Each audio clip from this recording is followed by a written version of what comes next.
2, 1. We're live, people. We're live, and what a day.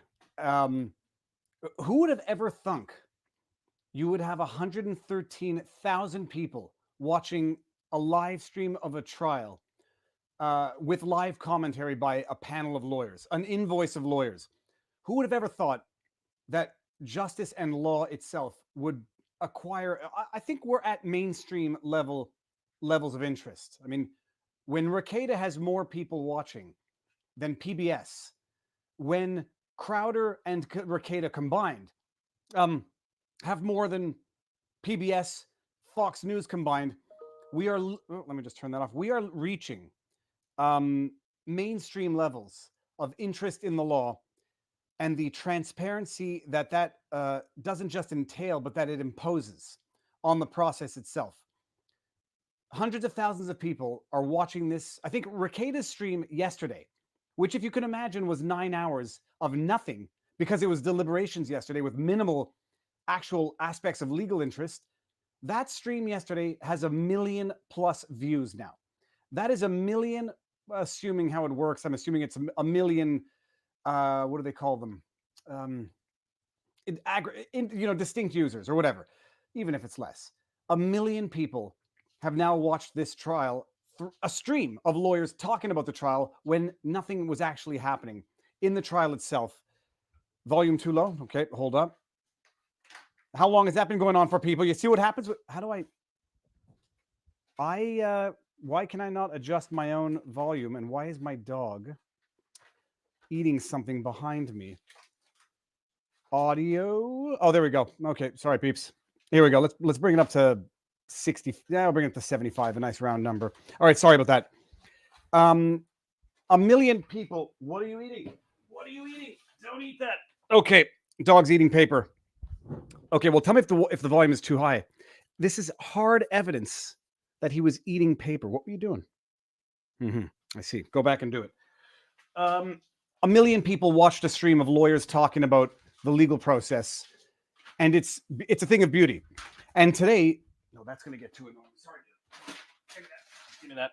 And today, there was some serious stuff happening. Serious stuff. We were scheduled to have a sidebar with George Gammon, and the problem is it would not be fair to a sidebar guest to try and host a sidebar today when this is going on. I mean, it would be like going to a Rage Against the Machine concert and trying to get somebody to listen to the latest Angels and Airways release. Both amazing bands, but one is going on right now, and people need clarity on it. So let's do first things first. A couple of chats, so I don't have to. Shinobi Assault says, I don't have a lot of funds, and I super chat spam on group stream without being read. Can you guys please try to contact any of Death? Oh, to help Kyle. Well, look, you can't. Lawyers cannot reach out to represented clients. It's not clear who is contacting with Kyle, whatever. But I think some of the information online is making its way through to the team over in due course. Viva, do you know if OJ or Zimmerman trial attracted this much interest? I mean, I don't know. I don't know how you measured it back in the day, and they didn't air it 24. They didn't air the entire thing. Maybe they did air it the entire day, and you would tune in and out of it. I lived through the OJ trial, but I was 13 years old, maybe 14. I remember people waiting on the verdict, but I don't remember people watching the day in and day out of it because, man, I just can't imagine that there was this level of interest in the OJ trial, although it must have been, the most watched trial at the time. Zimmerman, no. Zimmerman, even I was relatively conscious at the time and didn't even know that if they were broadcasting it live the way they're doing now, but there was definitely not this level of interest in Zimmerman, but this is a level of interest that is gaining its own momentum, and it's becoming like gravity. The bigger it gets, the more it attracts quicker because the more people it's reaching and spreading out to. Now he's eating. What are you doing? Stop it. So but it's glorious to watch. It's glorious to watch because there are people now who realize you can get. Maybe it's not totally neutral because I think right now we all have our opinions on the matter. I don't think any of our opinions are affected by our politics, and we are not propagandist entities because we are subject to the scrutiny, the relentless scrutiny of our viewers. We are definitely independent and more objective assessments than what you get on WAPO, MSNBC, NPR, and whatever. David Hartman says, Viva, your videos are informative, interesting. You make the most detailed minutia of the law exciting because I understand it more. Thank you very much. I put out a vlog today on the motion to dismiss with prejudice based on the information that was available when I made it this morning, information which evolved throughout the day. We're going to talk about it tonight. F for Viva sound levels, but he fixed it. Thank you. And by the way, like a boss. So this is okay. So standard disclaimers. YouTube takes 30% to super chats. So if that bothers you, and I can understand it might bother some, you could support us on Rumble, where we are simultaneously streaming. Rumble has what they call Rumble Rants, which is basically a super chat, except Rumble only takes 20%. And you could feel better supporting a company like Rumble, which is more free speech oriented and less censorship driven, you know, like taking down a stream through some internal glitch while the stream was on its way to gaining 100,000 viewers. Recadas on Monday. And another amazing thing actually about Rumble, I am not sponsored by Rumble. I just like the platform and I like the company. I'm not sponsored by Locals, but we have a page on Locals, vivabarneslaw.locals.com, which Barnes is going to say a couple times as we get going. Subsequent to their merger now, and I think my channel on Rumble is the first one to have this option, that there's a direct link to Locals via my Rumble account. So, I mean, facilitates finding us through Rumble. It facilitates supporting us on Rumble if that's what you want to do. But it's the trial and it's the integration of the two websites now, and we're going to see how it works. Did someone just say volume not great? Volume not great, make it higher. Can you make it? Well, I'll wait until Barnes gets in and we'll see how this goes. Okay. So that's it for the super chats. I'm going to try to bring them up, but we're at this insane level where I can't bring them up. And if you're going to be miffed, if I don't bring up your super chat, don't do it. I don't like people feeling miffed, grifted, show whatever it is. No legal advice, no medical advice, no undermining election fortification advice. And with that said, let's get this started because we got what to talk about tonight. Robert, how goes the battle? Good. Okay, now let's just let the chat tell us if our respective audio levels are good compared to one another. All right. All right, audience. You've had your chance in the audience. Okay, let's see if we get some comments in there. Robert, where do we start? Where do we start with summarizing the day? Now, I take for granted there's going to be some overlap with Recada's stream, but then I also take for granted there's a lot of people who don't have 8 hours to watch a day-long stream of the trial. So, I mean, let's start, I guess, with the initial news of the day before the developing news.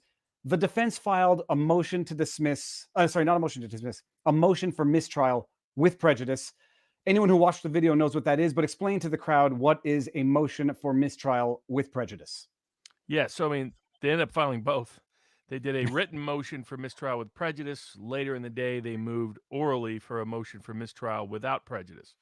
So the difference between the two is a mistrial with prejudice, any dismissal with prejudice, whether it's labeled a mistrial or a dismissal, is bars subsequent prosecution because it violates double jeopardy. A mistrial without prejudice does not violate double jeopardy and allows the state to retry the case. Now, as far as I understood, or I think I learned today, there can be a mistrial without prejudice, meaning Kyle can be retried, but certain limitations on a new trial can be placed by the judge, or is that not possible at all? Not really, no.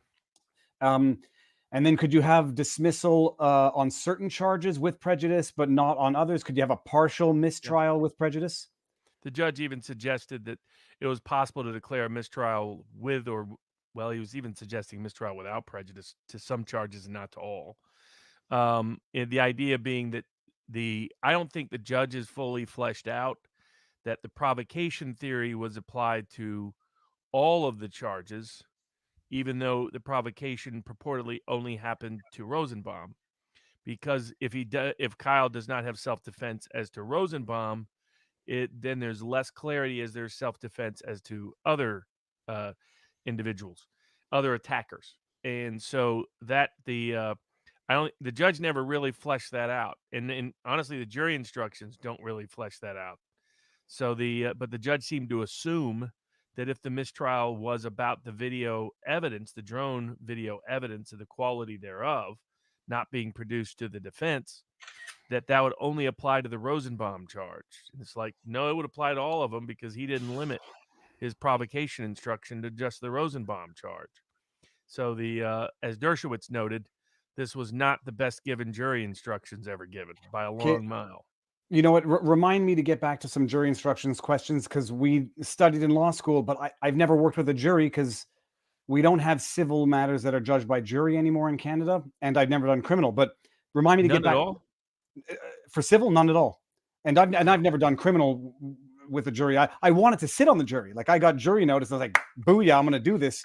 Then I checked the back of it and it said lawyers can't actually be jury members. So I was kicked off. Yep, I was kicked off before I could even be on, and I wanted to be on. The motion to dismiss, the motion for mistrial itself, I mean, I presume you read it. It was relatively short. The written one, yeah.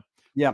Was that the first motion for a retrial that was filed in this case in writing? I guess so. It appears so. And it's easy to be critical, and I'll be critical to some extent, drafting stylistically. Substantively, what did you think about that motion for mistrial? Glad they filed it. Could have been much better. Can they amend it to add more substantive allegations to flesh it out as they wish, or do they have a certain limitation on how many times they can amend? No, they can keep moving for mistrial until the jury returns a verdict, and then afterwards they can ask for a new trial on the same grounds they asked for a mistrial. The appellate difference is a motion for mistrial with prejudice granted while jeopardy is outstanding before the jury is returned a verdict. There's arguments about whether that should be or is appealable. In the federal system, if a judge grants a mistrial with prejudice or a directed verdict after jeopardy is attached, after the jury has been impaneled, but before a verdict is returned, is not appealable. It's not clear whether that's appealable or should be in Wisconsin. But if you grant the motion for mistrial either with or without prejudice after the jury verdict has come in, or after the jury has been hung and a mistrial declared for that reason, that is a fully appealable. And so then you're at risk of an appellate court reversing and reinstating the case. That's happened before in Wisconsin. All right, let's just see this here. Why does I'm not making those jokes, people. Okay, so the motion for mistrial, they raised the obvious examples that we've seen for those who have been watching or have not been watching. At one point, Binger fundamentally violated one of the most basic rules, the Fifth Amendment right to remain silent, by questioning Kyle in front of the jury on his silence, leading to having viewed all of the witnesses during the trial and then speaking for the first time. The judge kicked the jury out of the room and admonished Binger, who then, 2 minutes later, 5 minutes later, whatever, when the jury came back in, then proceeded to ask Kyle questions on evidence that the judge had ruled would not be admissible. The other acts evidence of what Kyle allegedly said in his car. Don't even need to get into it. So he had those two immediate. One was a constitutional violation. One was a violation of a court order that said you're not asking any questions on the other acts evidence.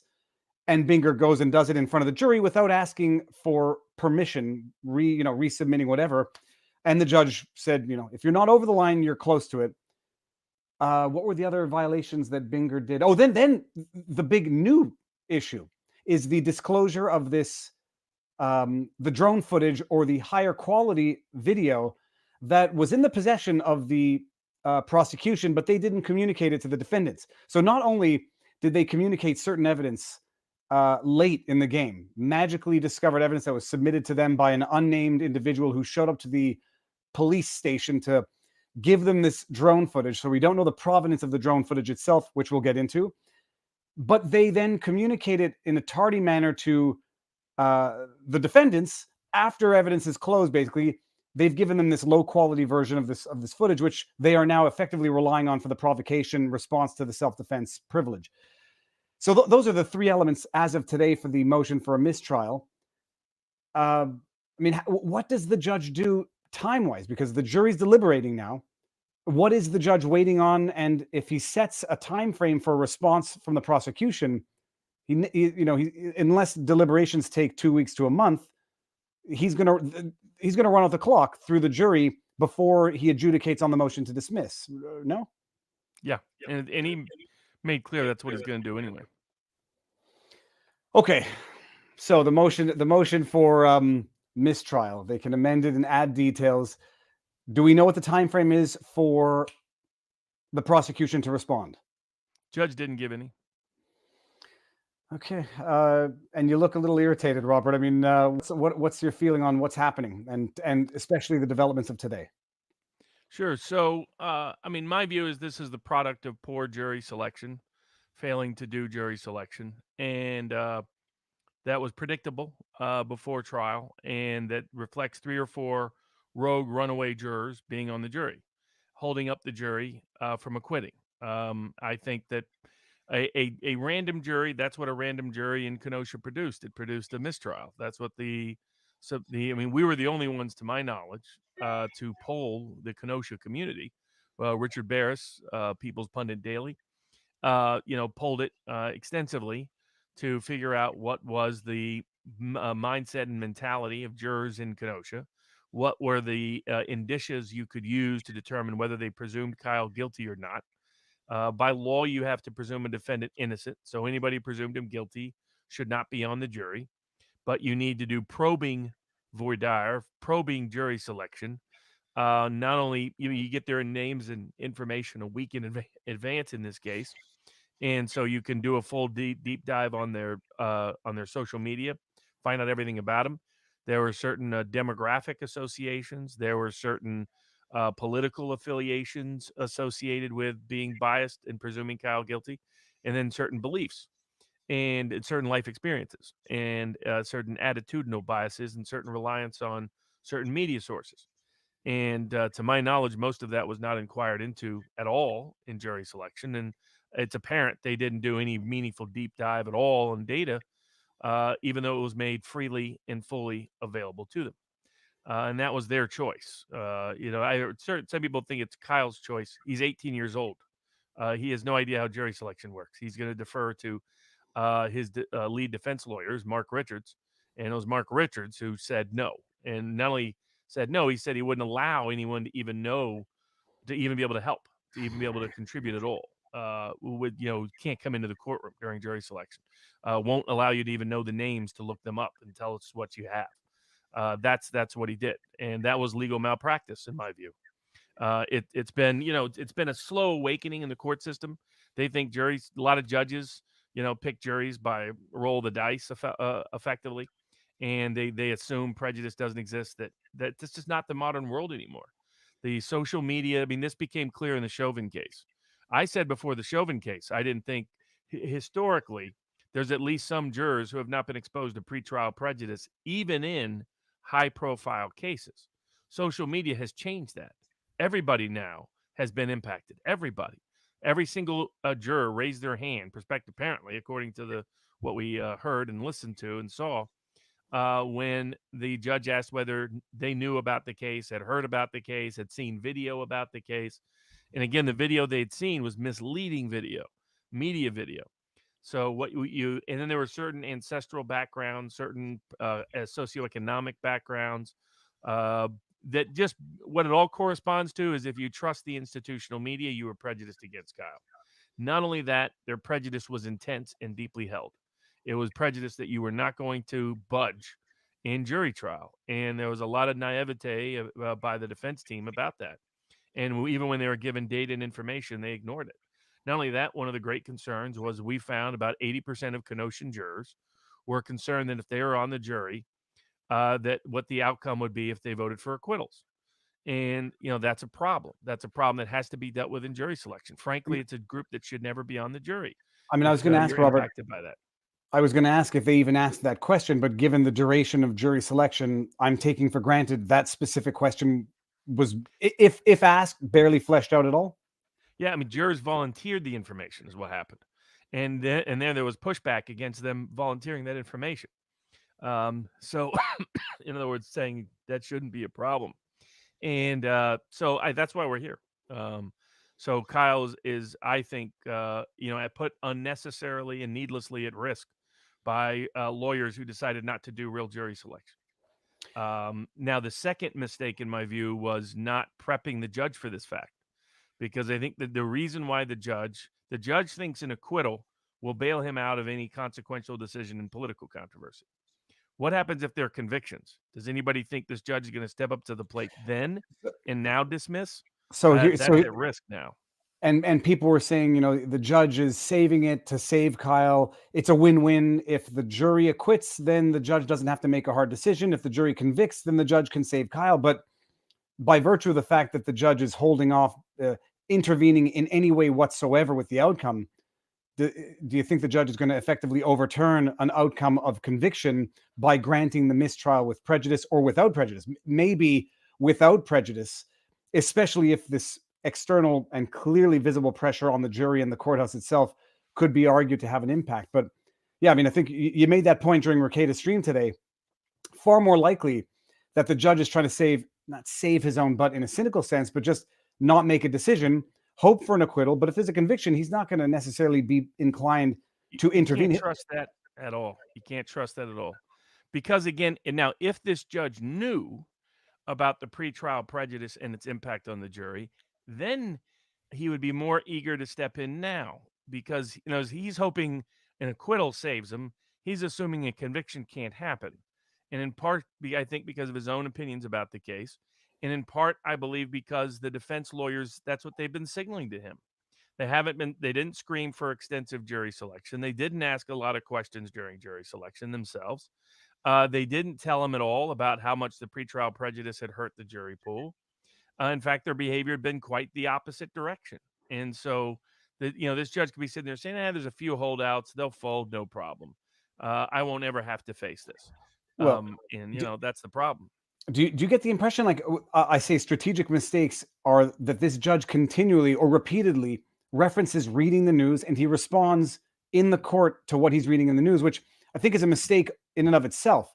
But to me, it also is an indication that this is the first time he's received such public scrutiny or, commentary from the media during a trial, because I don't know that he appreciated it would be this high profile a case. I don't think anybody ever appreciated you'd have 100,000 people watching this live on the internet. But I don't think he fully appreciated that at any point. And now he's seeing, you call it scrutiny, call it evisceration from a media that has decided he's not necessarily an ally anymore. And he seems to be unable to deal with it. But it's putting him in a position now where he's either afraid or reluctant to intervene in any meaningful way because of the continued evisceration he would get by a media that will accuse him of bias in intervening. Right. And that's the problem. I think that he may grant a mistrial without prejudice if the jury hangs. He may, and so that option is still on the table. But because they didn't push hard enough, the other things like how to file, I've filed mistrial motions before, and they're broad, long, and extensive, and detailed. And so, you cite the law, you find analogous cases where other courts have done what you're requesting they do on comparable facts, and then you cite all of the evidence. I mean, it's not just what he's done in parts of the issues they cite. The prosecutor is also, he's been lying about Kyle and created the pretrial prejudice with defamatory statements using the cover of courtroom privilege to make the false statements in the guise of bail issues, and the guise of evidence issues, and the guise of pretrial issues. That was level one of his misconduct. Level two is withholding documents, withholding information, delaying disclosure of information all the way through, including the FBI video and the HD video of the FBI that magically went missing, that purportedly didn't know how it went missing.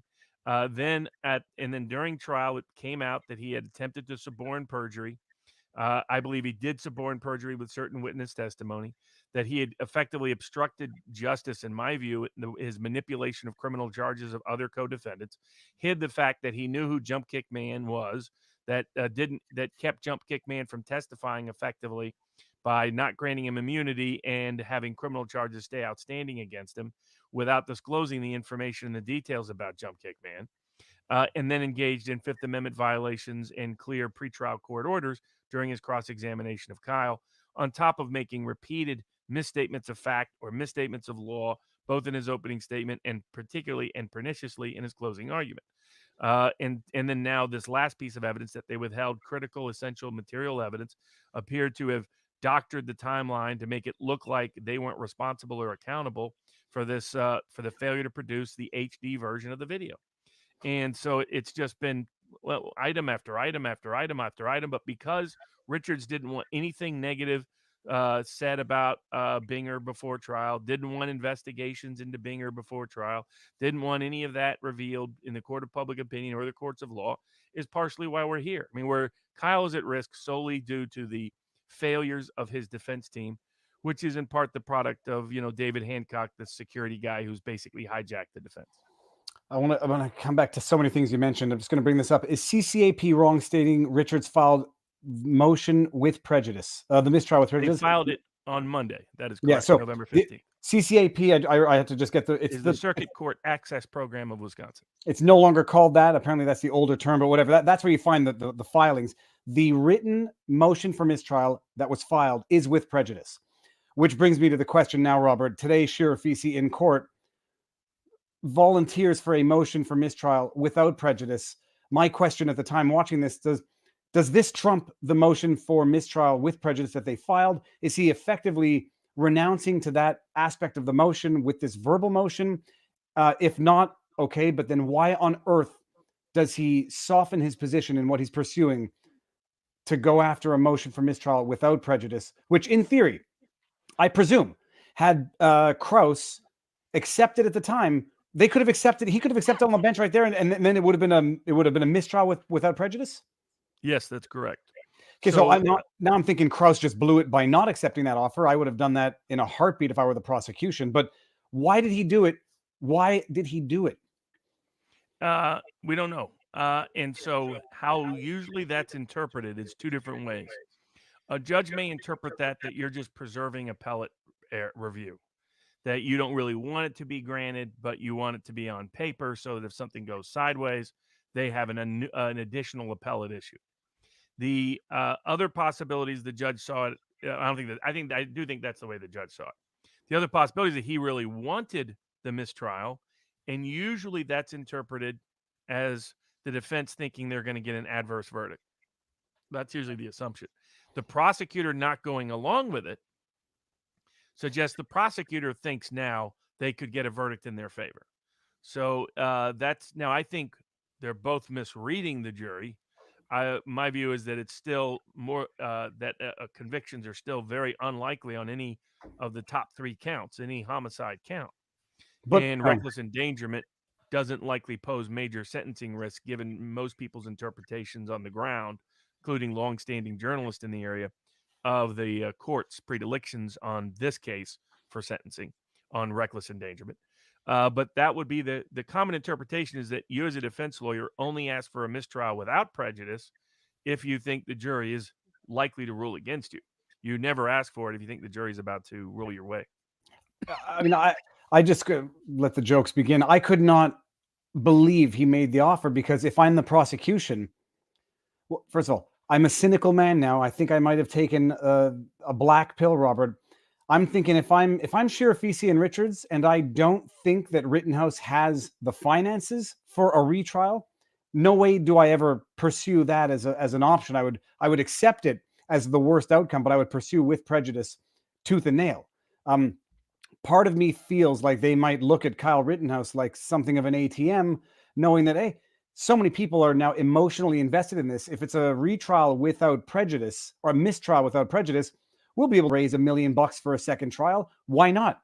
If I'm the prosecution, I'm saying, I don't know how they refused it. I would have accepted it on the spot. We'll learn from our mistakes. We'll soften some of our strategic mistakes. We'll pad some more of the witnesses to fill in the gaps of our weaknesses. I would have accepted it on the spot. To me, it seemed like throwing Kyle under the bus in the worst kind of way, because if they accept a mistrial without prejudice, they've got to go through this again with all the costs that incurs. And if he doesn't have the money, I wonder if they make that offer. But, well, actually, first of all, what do you think of that? I don't know. I mean, my read on that is that, I mean, there is always an issue with the way defense fee structures are structured, that I think the ethics rules should be changed so that you can allow bonuses and contingency of criminal cases, because I think it changed the incentive structure to more align with your duties as defense counsel to be zealous advocates for your client. Right now, the way a lot of defense fees are handled, that doesn't always happen. I'm not a fan of hourly billing in defense cases for this reason. I always recommend a flat fee. And the reason why I recommend a flat, I've had this debate with the Wisconsin actual director of Office of Lawyer Regulation, who was trying to ban flat fees and was trying to limit them and then try to make sure they're refundable.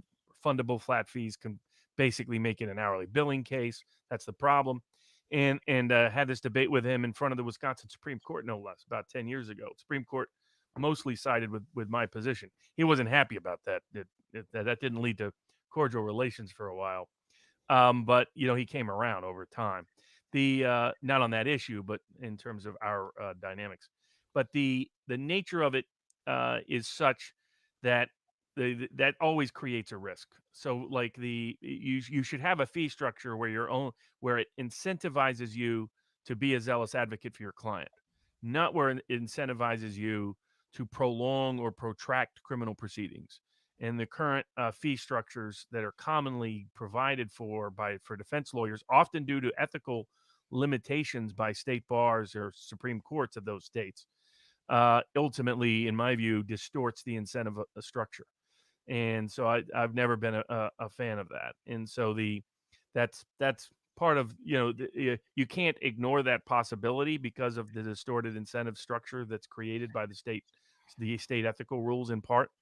But my read on it is that they recognize now they made a major mistake in jury selection, and that and they're panicking in response to it, is my read. Actually, and you did say something quite insightful during the stream with Ricada, that they might have sold this to Rittenhouse as being, if they don't come back with an acquittal in 2 hours, you're in. Or they might have created the expectation that they're going to come back with an acquittal in 2 hours, and when it gets into now 2 days or a day and a half or a day, by the time they made that request for a mistrial without prejudice, they're panicking and they're saying, "Holy cows!" Rittenhouse is saying, "Why haven't they rendered an acquittal yet?" And he thinks he's in big trouble, so they all start panicking because of the expectations they set with Rittenhouse. Correct. So, I mean, and I had this battle throughout. David Hancock, who's the security guy, again, not a lawyer, who really, in my view, has effectively run and co-opted and hijacked the entire defense of Kyle. Now he's running around pretending, being the spokesperson, terrible spokesperson. For Kyle, trying to find a camera to get in front of when he's ill-equipped for that task as well, just substantively and stylistically speaking, which he once acknowledged, but now obviously he's gone the other way. It was hard for me to convince people that, okay, Kyle was at risk. And, that's why I spent the money out of my own pocket. Didn't come out of any of Kyle's defense fund money. I paid for it personally to do detailed jury selection. Not only that, talk to a wide range of people who talk to a wide range of voices. Like, it was fun on Ricada's live stream. We talked to the quartering, Jeremy, who's from the suburbs of Milwaukee and knows the area, and his feedback. And what is if you lived in a certain part of Wisconsin or a certain part of the country, or within a certain political sphere, then you could not understand how it was possible that anyone could want to convict Kyle. But the reality was, most people, the majority of people still to this day, rely on institutional media. And so now a good portion of them were persuadable with the actual facts, but a good percentage were not. And that failure to appreciate that has been a constant problem. And even when I got the polling data that proved there was a problem, it was a different form of bias. There was a refusal to acknowledge that the poll could possibly be true. That just can't be true. It can't be true that anyone has such strong prejudice they'll convict regardless of the evidence. It's amazing, because I went to a store. I don't even want to disclose which store because it might identify an employee. I was talking with an employee, and Canadian, follows CBC, CTV, maybe CNN.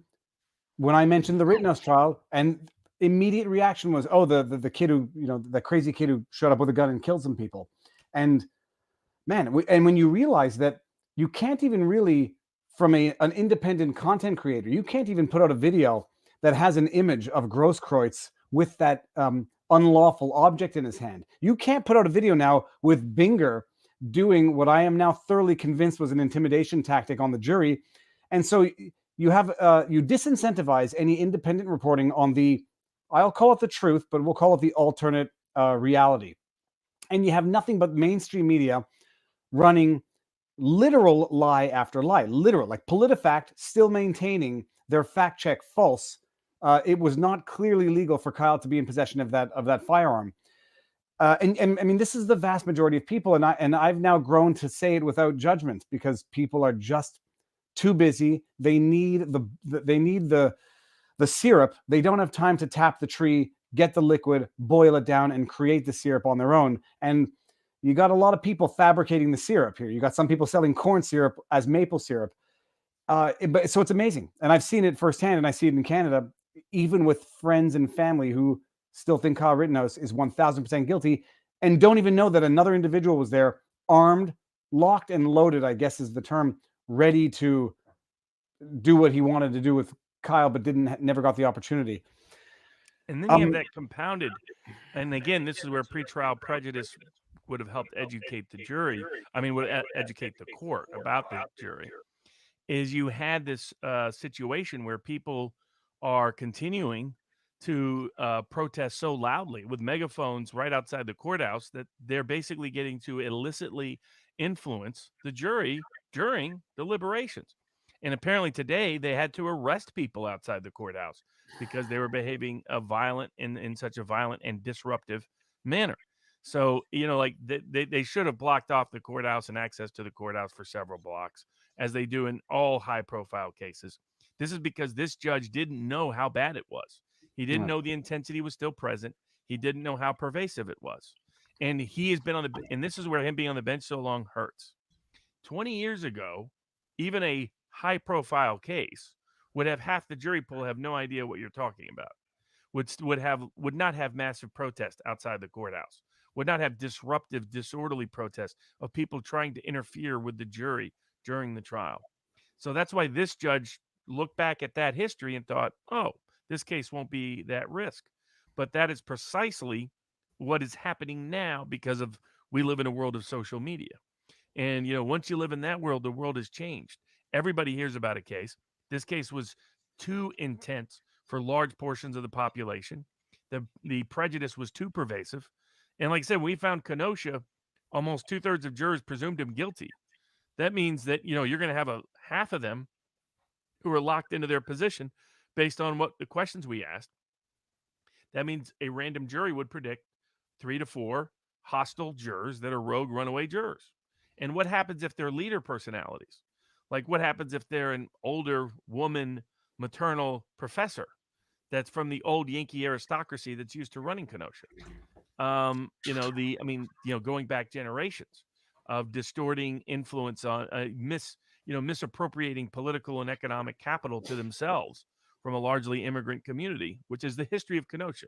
You go back to the 20s. It was a lot worse in the 20s, 30s, and 40s than it is today in that dynamic, but it's still that vestigial influence is still present. Just look at who's sitting on bank board presidents and things like that. There are ways you can figure this out.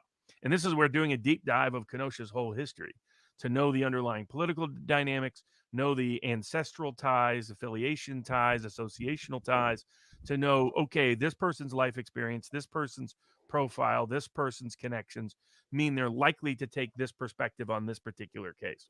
I don't think that was ever done by the defense in this case because they rejected everybody who was willing to come to the table and volunteer that information and advice. And that's where the risk is.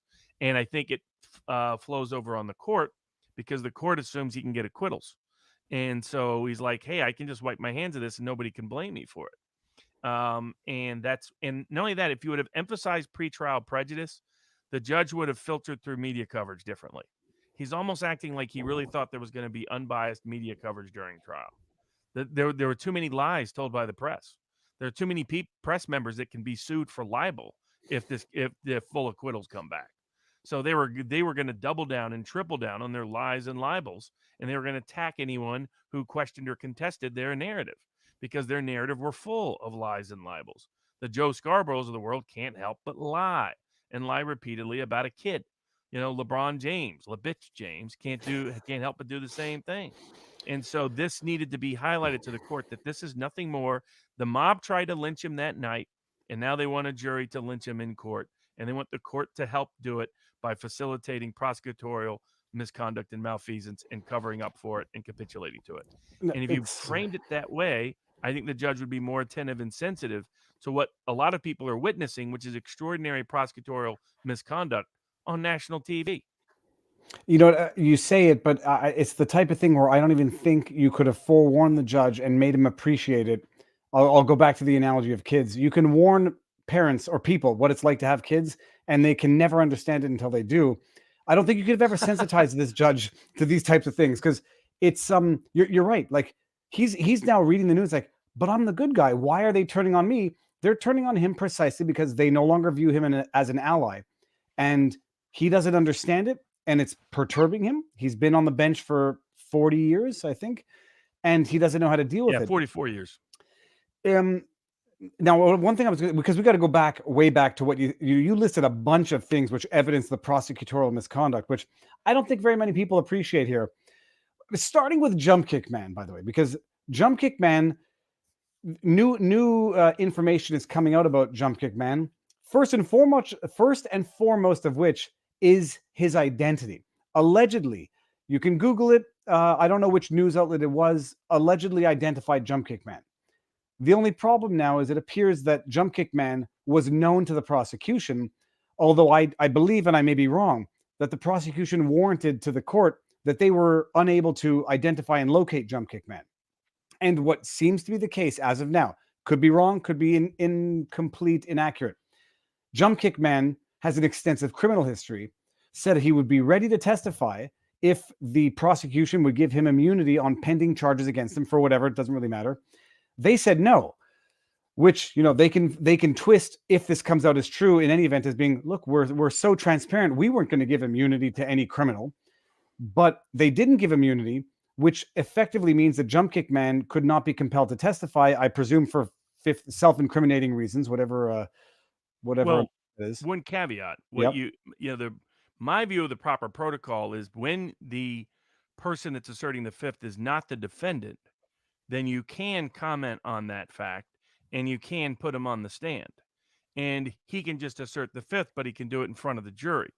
This same controversy came up, remember, in Chauvin, where the question was, should they have been allowed to put that person who's going to take the fifth on the stand so the jury could hear the questions?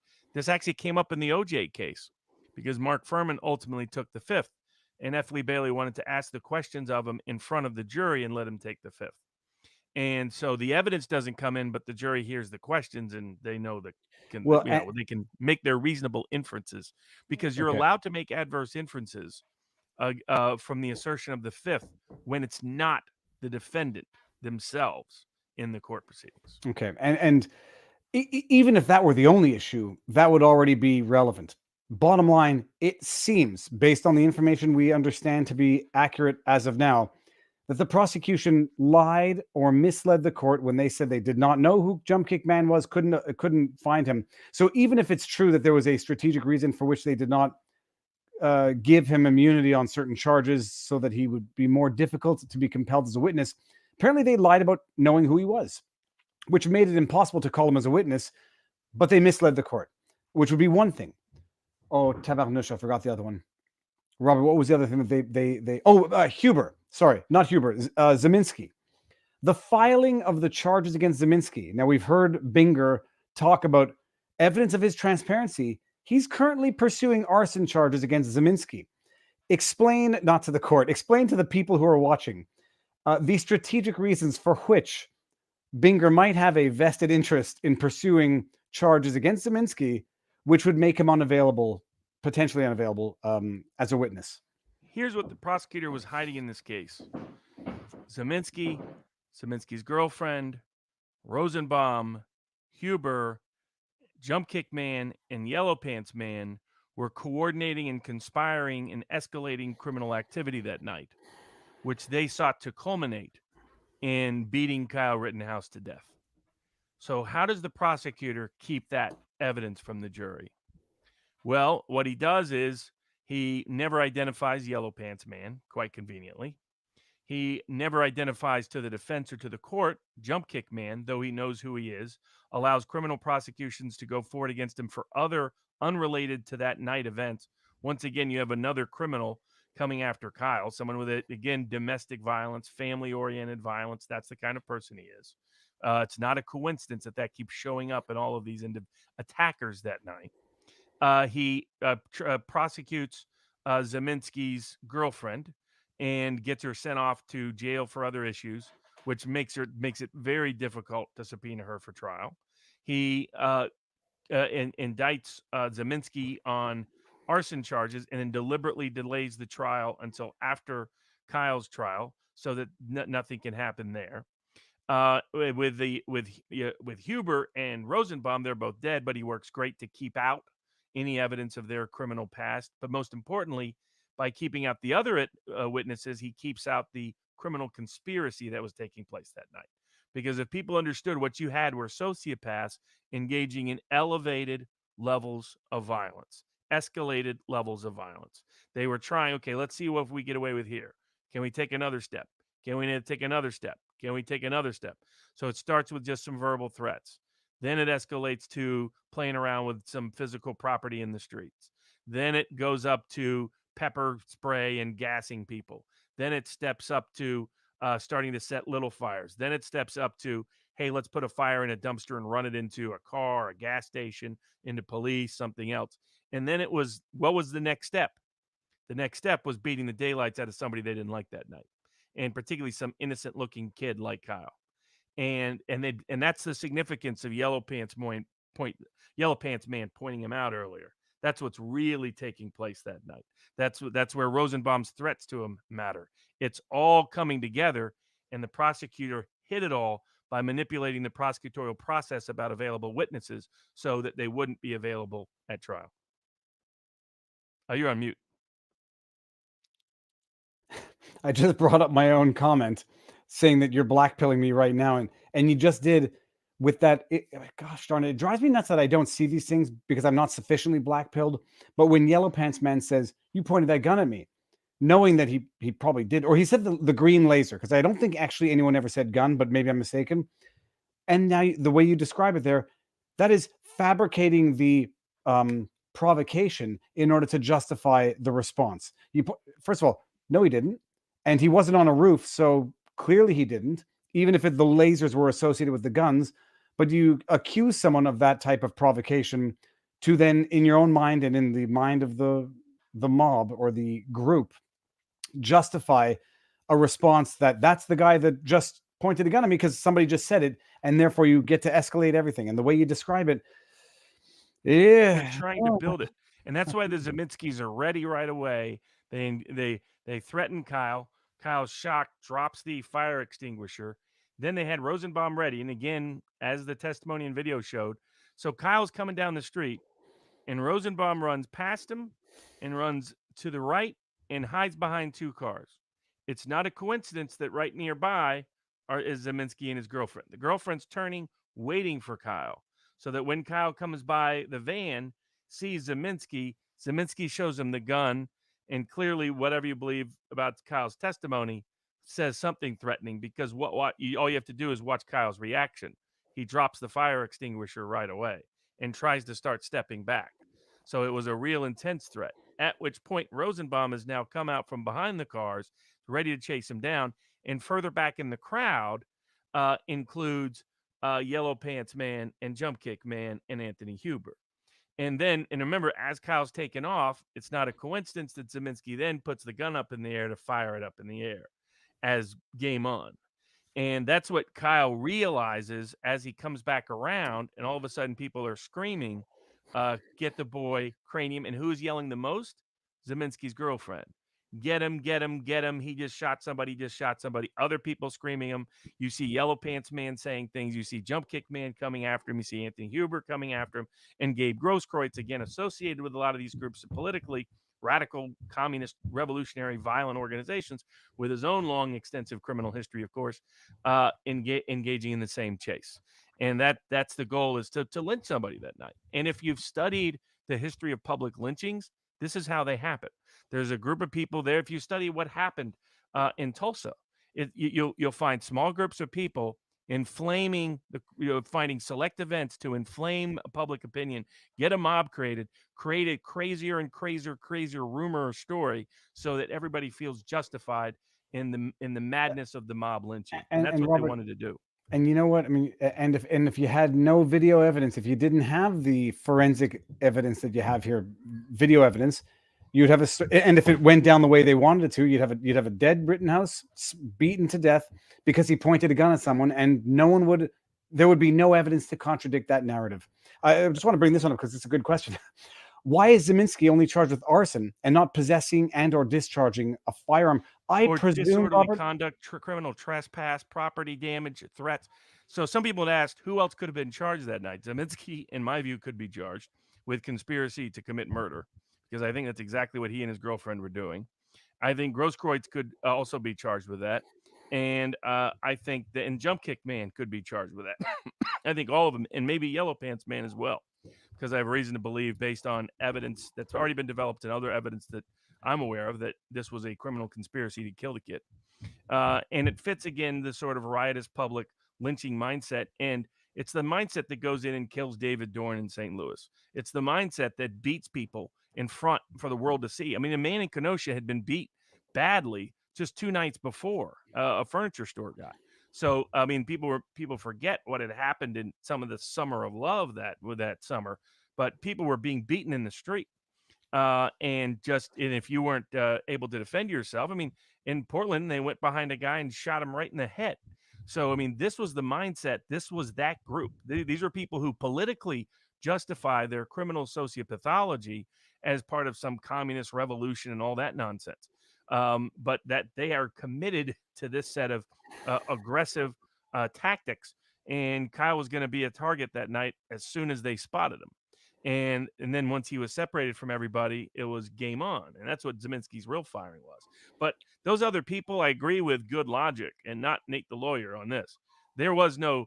Here's the thing: anybody who questions the McMichaels having grounds to arrest Arbery cannot tell me credibly that they believe anybody that night had credible grounds under Wisconsin law to claim they could arrest Kyle. So none of those people that attacked him, not Grosskreutz, not Huber, not Jump Kick Man, none of those three had witnessed personally what had taken place. So they didn't have probable cause at all from personal eyewitness testimony to arrest him at all. So, in fact, you haven't even heard the prosecution even try to make that argument. And because it's not the case, they all of them could have been criminally prosecuted if they had been successful in hurting Kyle and stayed alive. Huber and Rosenbaum absolutely could have been criminally prosecuted, and Grosskreutz could have, Jump Kick Man could have, both the Zeminskis could have, and anyone else, potentially Yellow Pants Man, who was complicit that night. The prosecutor went out of his way not to do so, while structuring other independent, unrelated charges to keep them from being available witnesses for the defense.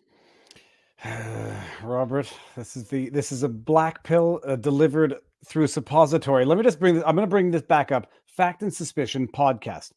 I don't agree with necessarily the modern leftist, but I'm going to read it because I appreciate hustle, and I've seen you. This is probably the best advertisement $20 can buy you. Modern leftists only want criminal justice reform when they like the defendant. Brought to you by Viva's future favorite podcast. I will tell you in the future if, let me bring it back up, Fact and Suspicion podcast becomes my favorite podcast, but I am always looking for good information, so I will check it out. This is not an endorsement. That was just reading a super chat because I like the hustle. It's not. They believe in street theater. They believe in owning the streets and violence. They misinterpreted the Tea Party. Occupy was infiltrated in this manner. Breitbart and Bannon both documented at the time in their own documentaries that there was a part of Occupy.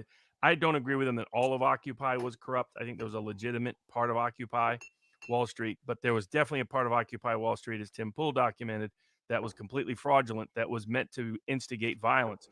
And the reason why the Occupy Wall Street fell apart was because these groups are these are criminal sociopaths looking for an excuse, whether it's the Klan, whether it's radical Islamic terrorism, whether it's anything you might dig in and think it's based on political beliefs or religious beliefs or racial beliefs. It's not. There's a reason they're recruited in prison overwhelmingly.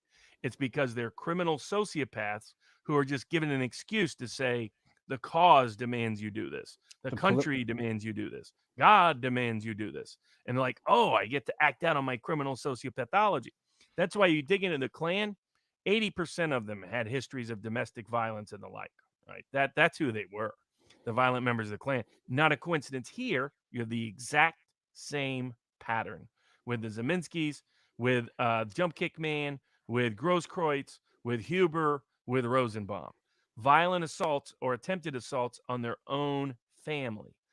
That's who these people are, and that is why the prosecutors had to keep that hidden from the jury, and that's what a lot of this misconduct was about.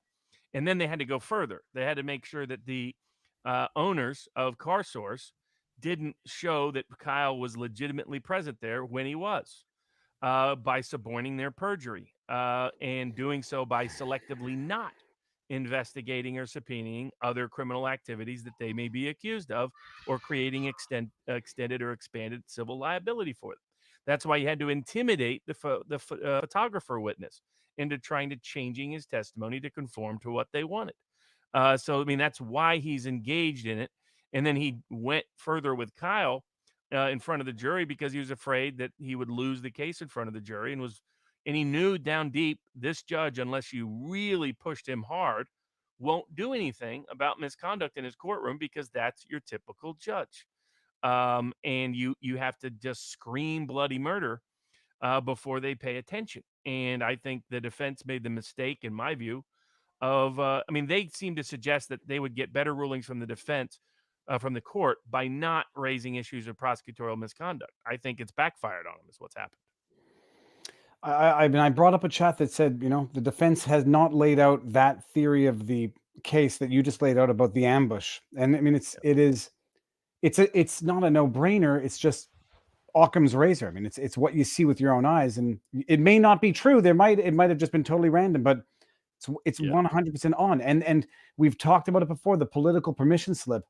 I don't know enough about the history of the KKK to know, that they recruited criminals, that they recruited in prisons. I don't know that. I just know what I see in real time here.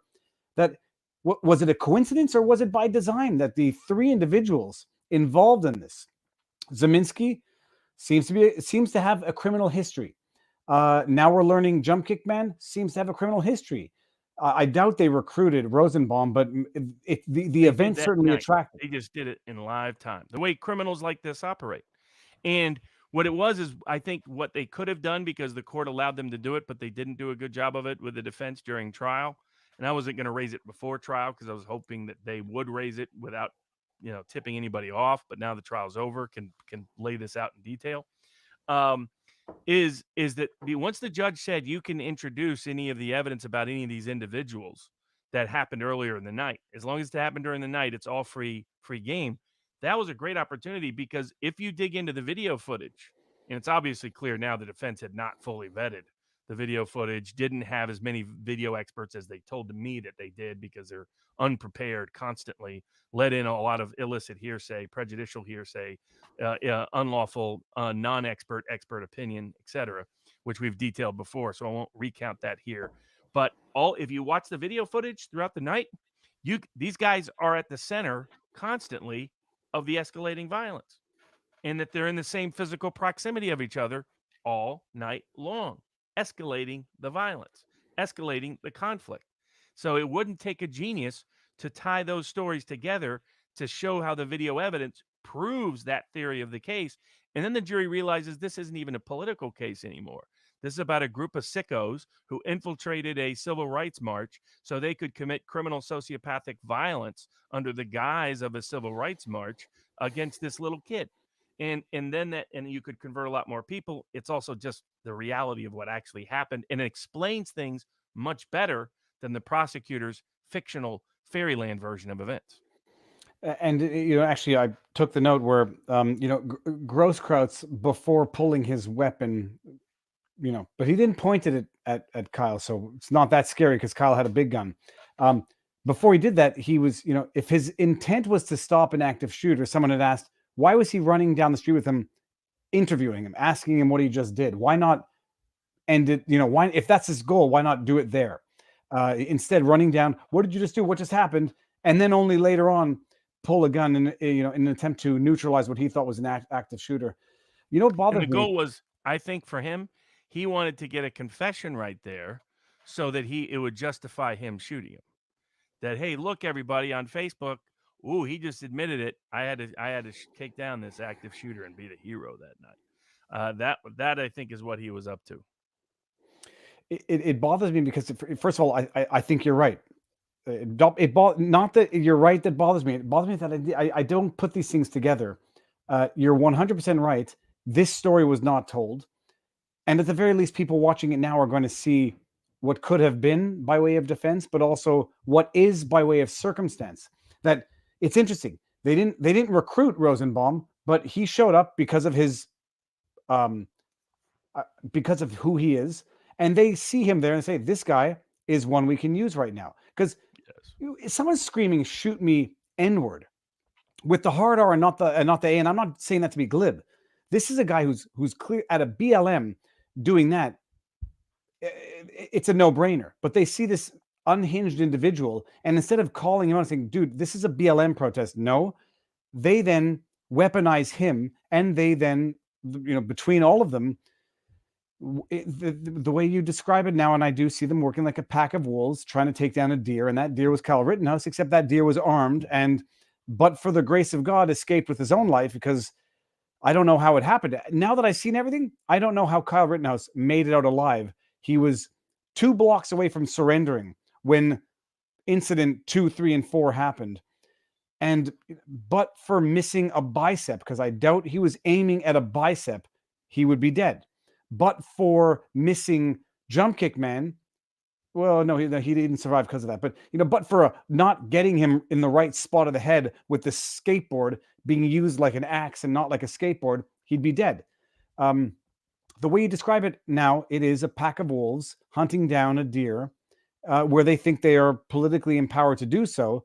And but for the video evidence and the survival, the story gets told, but it didn't get told the way you said it got told during the trial. But yeah, that's let's go to the chat and see if that's a black pill moment for a lot of people here, or a red pill followed by a white pill. Hopefully the jury gets it right, and hopefully justice is served. And I still think it's an 8-4, 8 or more jurors want to fully acquit Kyle. So it's just about the jurors who got on the jury who were not honest, but in their jury selection process, were not honest about their abilities to put aside their prejudices. Now, to be frank, that's the norm. The most prejudiced juror is a juror who cannot see their prejudice. I'll take a juror who tells me, yeah, I've got real strong biases on this case. I've taken jurors like that. One of them became a foreman in a jury of mine that became a very good foreman. The jury deliberations were longer than the trial because he wanted to make sure the evidence was really tested. Because he was aware of his bias. But most people are not aware of their biases. So it's ridiculous in jury selection when you say, hey, can you put aside your prejudice? Oh, of course I can. Hogwash. You need to ask meaningful jury selection. You need to do meaningful jury selection, or you run this risk and you put a kid like Kyle unnecessarily at risk. But I still think the outcome is going to be acquittals, maybe a mistrial. The risk for mistrial keeps going up the longer the jury deliberates. But I'm still hopeful that acquittals come back because the facts were still so compelling and so convincing that that's the only thing logic and law could result in. Let me just read this. I'm on track to graduate with a BS, which is a Bachelor in Science and not bull poo-poo, in cybersecurity soon. Watching the Rittenhouse trials, tech-based chicanery. Oh, I'm not wearing the chicanery. I'm wearing the anti-media. Was painful. Makes me wonder if I should continue college to get a JD. I hope this encourages people to get law degrees for good and not for bad. Can he appeal if it gets it wrong, Robert? He has many appellate issues. So he's got the issues in terms of both of the mistrial issues and the denial of those mistrial issues to date. But the judge, doesn't give denials. The judge is just not granting the request. So that's why he's holding it in abeyance, hopefully hoping that he will only need to employ it. Really, I think he's hoping only need to employ it if there's a mistrial, a hung jury. I don't know if he has the courage. I hope he does, but I don't know if he does if there's any convictions that come back. But plenty of appellate issues. Both the mistrial issues are appealable. The jury instruction is appealable. The misconduct is independently appealable. Now, it's harder to appeal all the defense screw ups, but it's not impossible to appeal. There are two ways you can appeal that. You can appeal it as plain error through the appellate process itself. You can also bring it as a collateral challenge as a habeas petition in state or federal court as well. Ultimately, goes to both levels. The appeals process. Unique in criminal cases, you actually get 2 bites at the apple if it's a state prosecution, because you have federal habeas rights as well. It means somebody's wrongfully being detained, is all habeas petition means. And only Lincoln actually tried to suspend that, unfortunately. Not one of his wiser or brighter moments. But yes, he has many robust appeals. And the Wisconsin Appeals Court is a mixed court. Wisconsin Supreme Court, which would not have to take the case but could, it will likely be a 5-2 conservative court by the time Kyle's appeal got there. And that's why the court of public opinion matters so much. And it's important in the court of public opinion because people are witnessing with this judge what a lot of judges recognize but aren't as honest as this judge is. Every judge I've ever met is influenced by the court of public opinion, but usually they hide it. This judge is honest. He's really forthcoming at how it impacts him. That's true for every judge. And that's Robert, where, in the court of public opinion matters. And that's why it's important that people continue to advocate and point out the truth for Kyle in that context, in case there's some runaway verdict. I love the fact that you say a second bite at the apple and not a second kick at the cat, which I still haven't checked the etymology. I will never believe that the expression was ever 2 kicks at the cat, but like as if when you want to kick a cat away the first time, it doesn't work so that it comes back and you kick it a second time.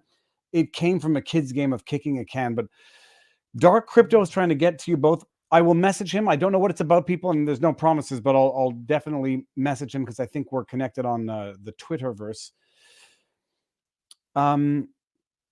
What was I about to say? No, hold on, Robert. There was one more that I wanted to get to, which was a question for Barnes. Here. Question for Barnes from Tails. Have you ever seen a case where the prosecution has been so close to triggering a mistrial so many times in such a prominent case? Oh, yes. Okay. So it's not new at all. That's commonplace. And this is the funny thing is like we're all seeing it. By the way, this is not an endorsement because I understand now on Twitter, apparently, if you endorse Kyle, you can get your tweets removed. Thank you, WP Zai, for the super chat. Robert, what was I just about to say? I just lost my train of thought. Have you ever seen? Oh, yes, high profile cases. Yes. Well, and the funny thing is, I said it, during the stream today with Ricada. We're all seeing this, and it's shocking because it's the first time we've ever seen it. This is the first really high-profile case in a while where we're seeing it. I presume, Robert, I have no direct experience, but I'm just going to make an assumption based on the 100% success rate of corruption in a high-profile case. This happens all the time, and you take even lower level, less politicized, less interesting cases. This just happens through and through, and we're just seeing it. And now we're just going to make the wrong conclusion that this only happens in high-profile cases. This case is only high profile because the general public made it high profile. I presume this happens all the time. Yeah. Tell me I'm wrong, but I know I'm not. Usually worse in lower profile cases. It always, in every political case I've ever had. Now I know for like Emily Baker, state prosecutor, longstanding California, for her, she's shocked by this. And that's because your old school, ethical, run-of-the-mill, straightforward, completely apolitical case, those cases are much less common that you see it.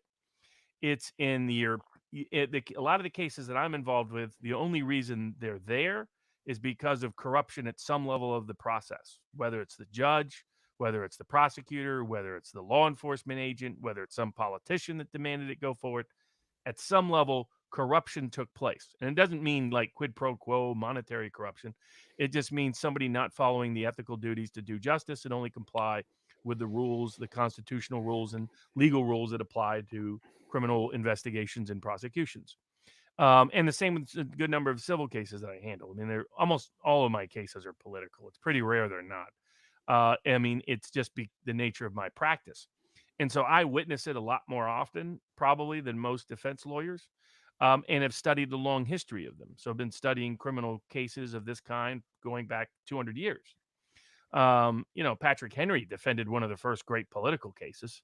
Though his victory, he made it more political maybe than the prosecution did, but the whole goal was to really wipe out tobacco farmers unless they, conceded to the state entirely. And, his give me liberty or give me death. And only that was back when juries could control sentencing and only issued $1. The lowest possible fine was what the remedy was there. But cases have always been political. The play Chicago, which has been made into a movie many times over, it's all about the political nature of court cases.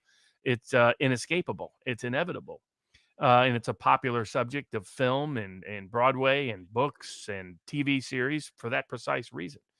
And once you experience it enough, it's pretty. You're ready for it. You're prepared for it. You understand it, and you have to prepare for it, and you have to figure out strategically how you're going to address it, how you're going to go at it, so on and so forth. And I think the defense here just hasn't done the job they could have done and should have done because the resources were made available for them to do this. Well, Robert, if you're going to block everybody and say everybody else out, by golly, you better deliver, and they did not.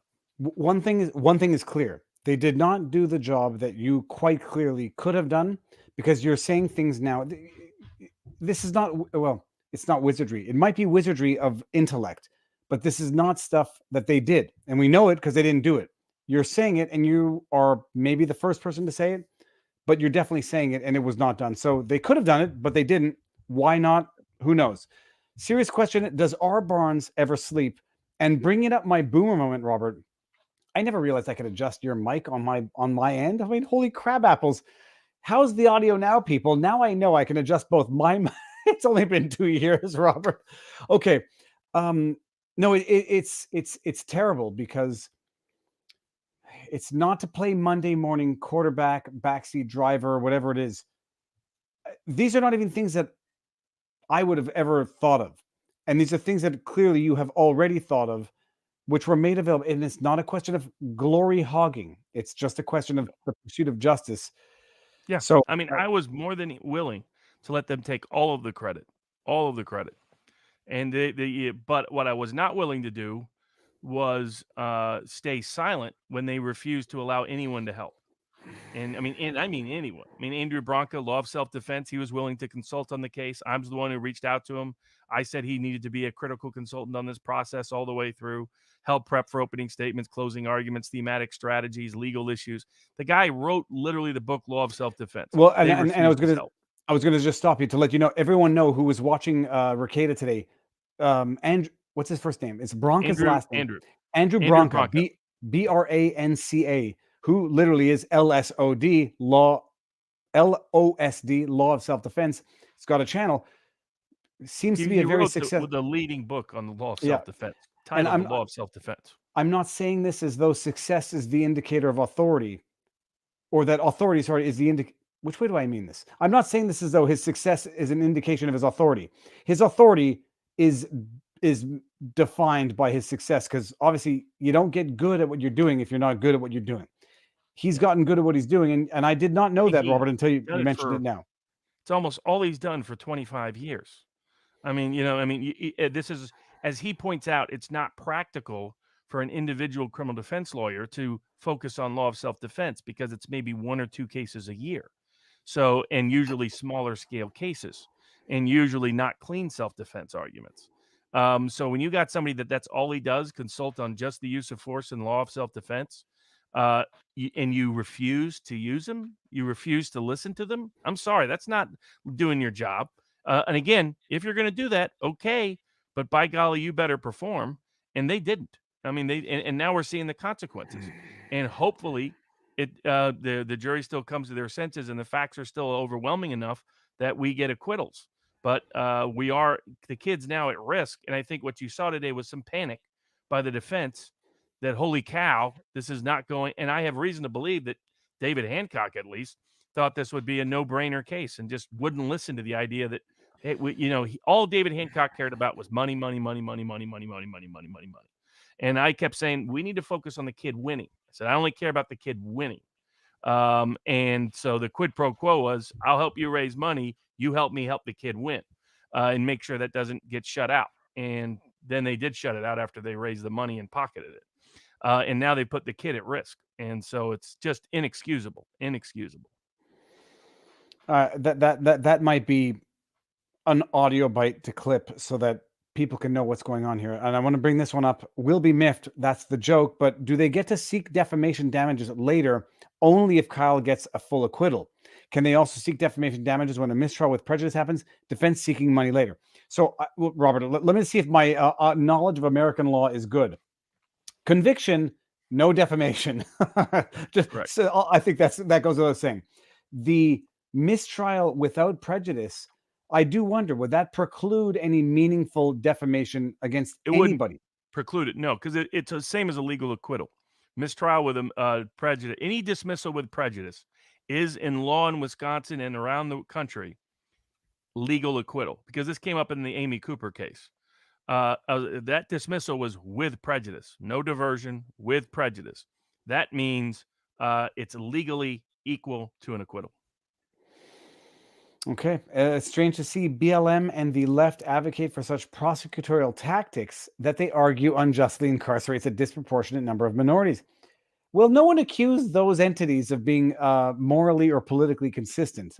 I mean, to their credit, some have. Glenn Greenwald has been very consistent about his criticism of this case. So has Alan Dershowitz. Yeah, well, I'm sure a few of them are, but Glenn Greenwald is public. But Greenwald is public enemy number one as well with the left now, as is Dershowitz. It's like the second you call it out, you're public enemy number one. But it is very funny. Just coming back to this, the idea of showing voter ID is racist, and yet vaccination passports are not. It's what happens when you have no principles. Is you have no principles and you have no consistency in your ideologies at any point in time. It's not because you believe them vigorously on one issue and then contradict them vigorously on another that they still make sense. No morals equals no morals, but that's a separate issue. Do you think the defense team is watching this? I sure hope so. One thing's for certain, spread this so far and wide they can't ignore it. It's not a question. Do not solicit, do not harass. Spread it so far and wide it becomes unavoidable, not just for the defense team, not just for Kyle Rittenhouse, not just for Wendy Rittenhouse, but for the world at large. And for, I would say, I presume the jury members are not watching this, so they won't see this. It's educational and informative for people in future circumstances. If you face like circumstances in the future, learn from these experiences so that you become better equipped. Self-education is the first step to self-empowerment. And that's the whole reason this channel exists, is to give that opportunity. Well, the show exists. I shouldn't speak. Don't worry, Robert. I'm not sensitive like that. You're right. The reason why this took off, the reason why this entity took off, my channel, but not just my channel, the lawverse as a whole, is because it's so. I was going to say knowledge is power, and it's a cliche. It is. So you can't get. There's a reason why most dictators kept people illiterate for as long as they could. It's because self-education is critical to self-empowerment. The more you know, the more power you have. Because at the end of the day, the system can't exist without your compliance with it. If you're able to meaningfully and intelligently and informatively push back, you change the power equation entirely. And never underestimate your own ability or capacity to change the world. Your self-education matters. Every person who is more self-educated is more self-empowered, and that changes the entire balance of power. And that's the only way the balance of power has ever changed in the history of the world. And I'm going to tell you this. I didn't hear what you just said for the last 10 seconds, Robert, but I can imagine what you said because I think I know what you said nonetheless. Someone sent me this. Let me just make sure I get it here. There can be no tyrants where there are no slaves. Jose Rizal, who is a Filipino, I don't want to say revolutionary, but very well known. And I said it, and it was funny. I had it in the background. I said I was going to put it up on the wall, but I wasn't convinced I agreed with it. And now if I can abstract from the top level view is, okay, no tyrants, no slaves, no tyrants, fine. But typically, nobody makes themselves a slave voluntarily, and tyrants make slaves. So I wasn't sure I agreed with it, but now I understand the deeper meaning that ignorance creates the slave of sorts, and which is what the tyrants want to do. And it's a beautiful way you have of phrasing it. By the way, who I know who sent me that shirt. Thank you very much, by the way. But it's a beautiful thing. It's like, yes, it's illiteracy in another era, and then it's social media and media illiteracy in the modern era. And be media illiterate and think that the PolitiFact fact check is truth. You are effectively illiterate, but not in the sense that you can't read words on a page. You can't understand facts and lies on a page, which is a very different type of literacy, but literacy nonetheless. Holy cows. Where do we go from here, Robert? What were the other... Hold on. What were the other issues? I took some notes down here. Oh, the drone footage. Oh, my goodness. Thank goodness I take notes because I have no memory anymore. The drone footage, Robert. What's the deal? Let's start with the dropping off of the file of the drone with the prosecution. Do you know details on how they acquired that drone footage in the first place? So it was made. I was made aware last summer that on Tucker Carlson, some video drone footage had been shown that led the defense team to believe there must be FBI drone footage. And that's what, and my understanding was that the defense team, and Mark Richards put on the record today, that they had located who Tucker identified who it was and the name of the company. The thing was that company had disappeared. I mean, within 2 weeks after the incident, that company vanished. If I can stop you there. 2 weeks, they disappeared 2 weeks of the event occurring, or 2 weeks of the footage being delivered? 2 weeks after the event occurred. So Okay. their footage gets aired a couple of days after the incident on Tucker Carlson. The name of the company and the individual who takes credit for that footage is listed on it. But then when you try to find who that company is, the company had dissolved 2 weeks after August 2020. So they tracked down who the individual purported to be.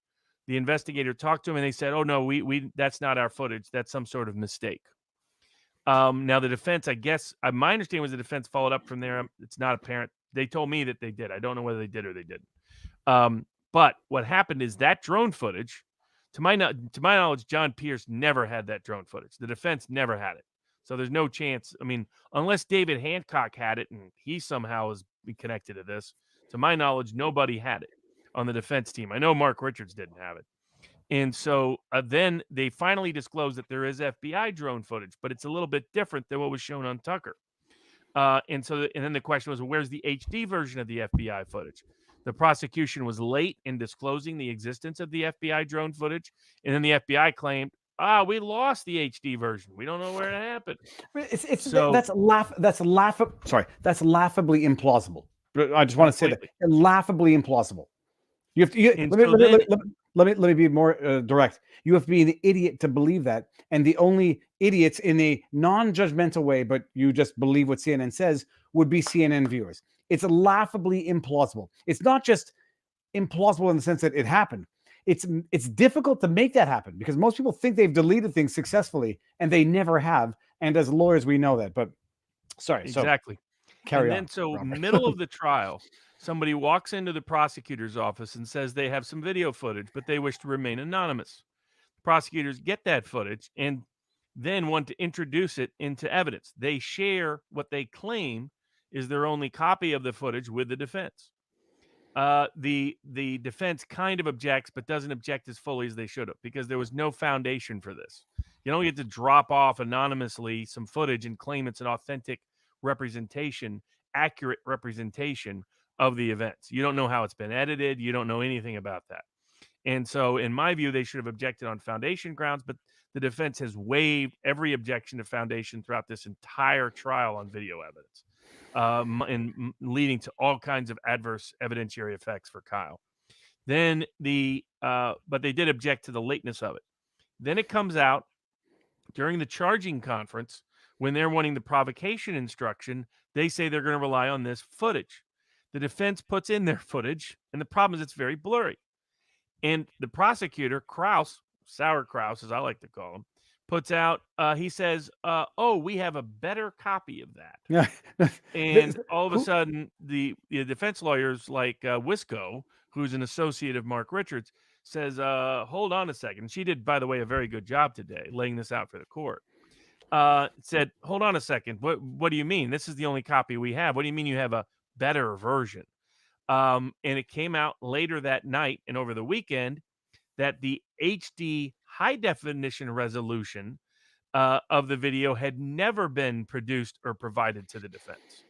That added to the Monday motion to dismiss with prejudice, and was the sole basis for the motion for mistrial without prejudice this afternoon, because the concern was this video, which they never got to see during trial, didn't get to prepare for, didn't get to have their own expert testimony to impeach or to refute or to rebut or to utilize in their own benefit, is now being highlighted by the jury, and the jury's wanting to see it on a big screen in the courtroom, and which led to the mistrial motion. But so it's another example, and their excuse was not a credible excuse. Their excuse was, "Oh, somehow it just magically condensed, and they only got the condensed non HD version. It must be because they have an Android phone, Your Honor." That was not a credible explanation. Robert, what at the risk of crashing the stream? Hold on, I think someone just said it right here. I was going to ask. Here we go. At the this guy, I don't know who you are, but I noticed you. I only brought up the one that did not have the insult that was in a previous comment. Handbrake. Robert, do you know what handbrake is? Here's another thing I've never seen before. When I present digital evidence into trial, I actually use an expert. I'd recommended that for them in this case too, for the defense. You bring in, I work with a guy who's great. Jacques is fantastic. He does fantastic work. He, done it for many of my cases. I mean, just brilliant. He just moves like this. There are no hitches. There are no technological glitches or delays. It's just boom, boom, boom, boom, because he's a professional. All he does is take evidence, put it in video presentation. He can also help you with opening statement, closing argument, putting the video together, etc. But he's like a paralegal, and he can do it for both sides so that you can make sure it's competent, capable, and there's no contamination. Like if my guy had been used for this case, the prosecution likely would have gone along with him because he's so much better than anybody they have. You know what he would have found? He would have said, "Hey, Barnes, there's an HD version of this that the prosecution has." He would have found it right away. That's the problem with not being tech savvy in the courtroom. And so but they didn't they didn't have that aspect. But the other reason you do that is so you don't use your own laptop to broadcast evidence to the jury, because then it's broadcast to the world. Yeah, which is what the nitwit prosecutors did.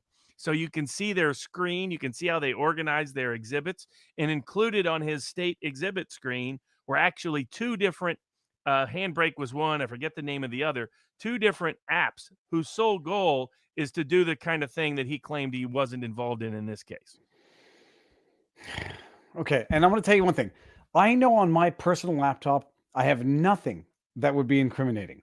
I have one client file on the screen that, even though that's still public information, I would not want people knowing that. I don't want people drawing the connection.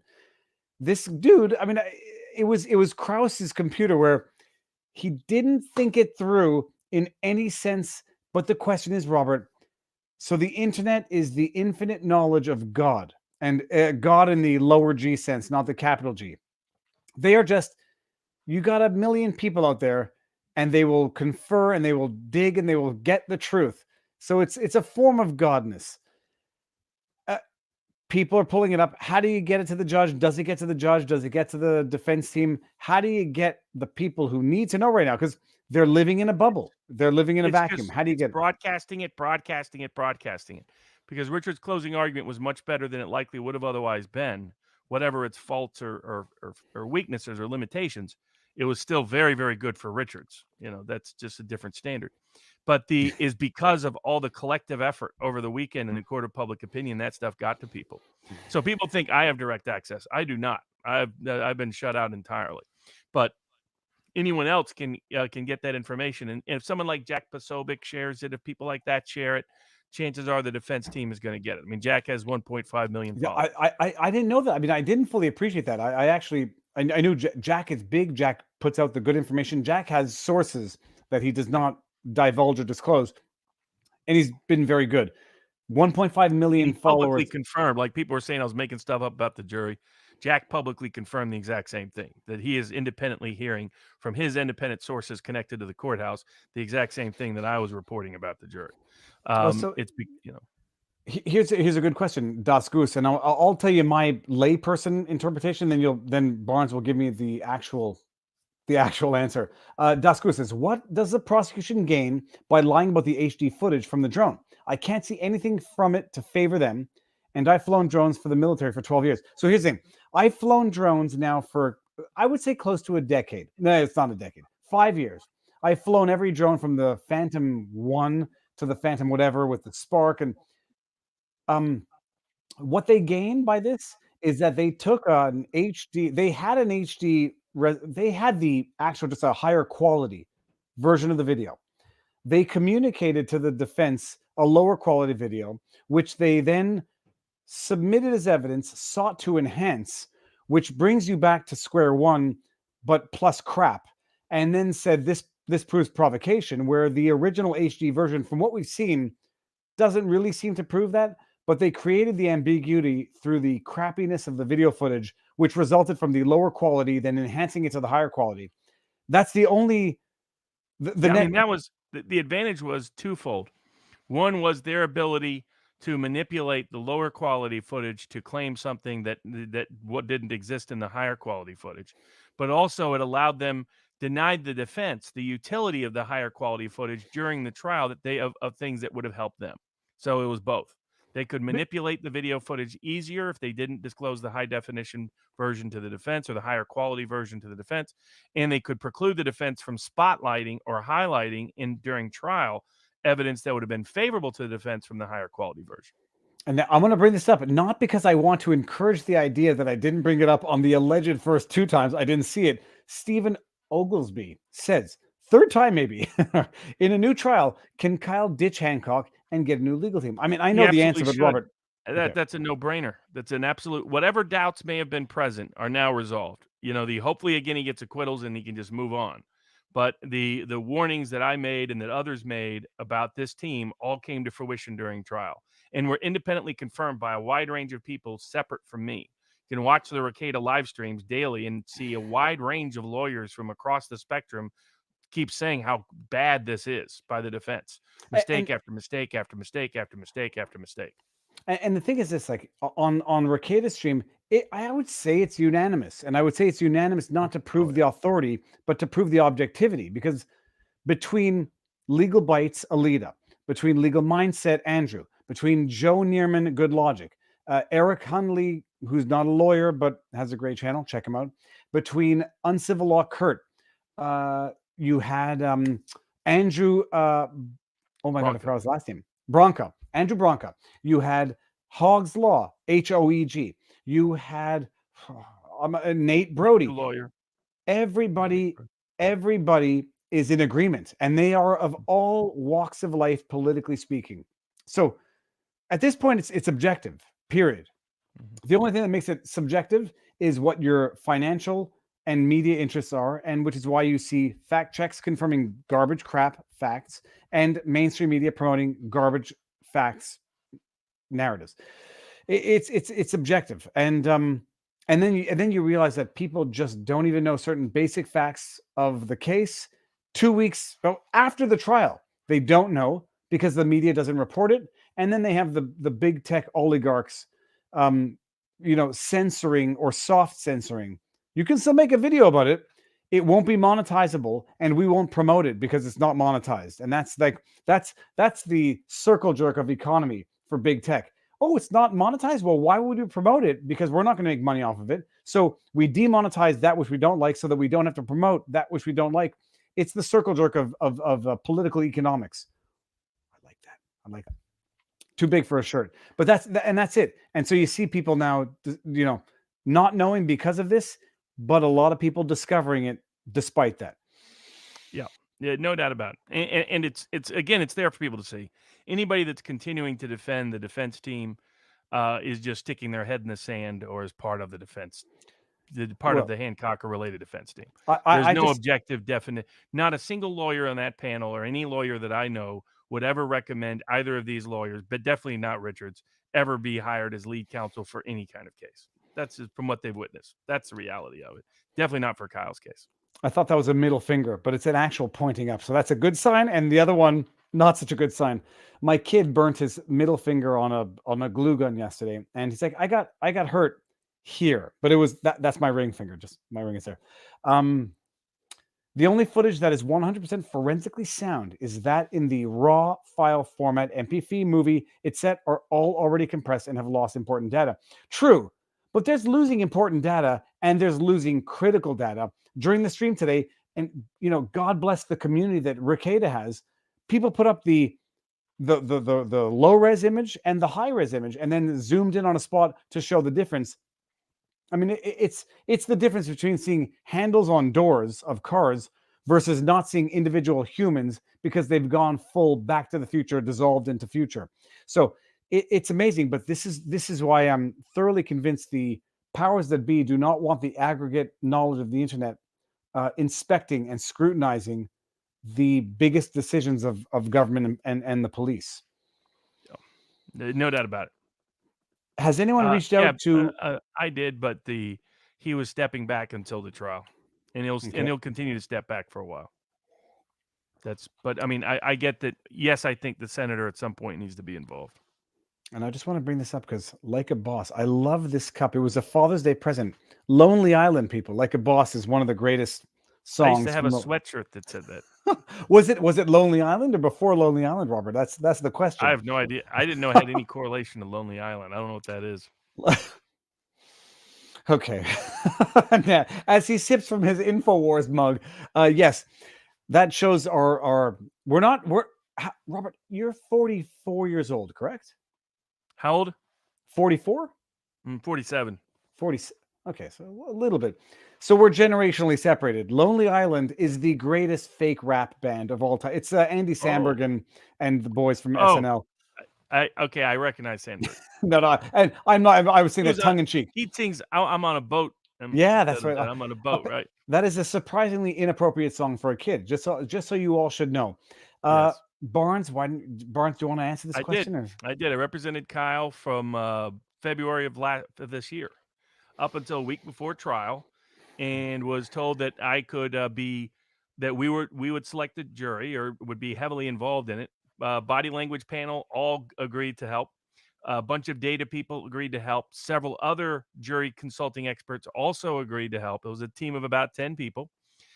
We'd also offered 10 or so people to help with the presentation of evidence at trial as well, including a wide range of experts across a wide range of relevant and pertinent areas. It was that first part had already been declined, but the agreement was we could have a major role in jury selection, and that was my focus because I believe this was a jury selection case. And then a week before trial, I was all of a sudden cut out entirely. And at the same time that I was asking questions about whether, in fact, the fundraising was actually going to Wendy Rittenhouse, as I had been told it was, because there had been a multi-million-dollar lawsuit filed that I had received a copy of that alleged that was not happening, that, in fact, the money was being diverted to the control of David Hancock. And at that point, all of a sudden, I'm persona non grata and pushed out of the case.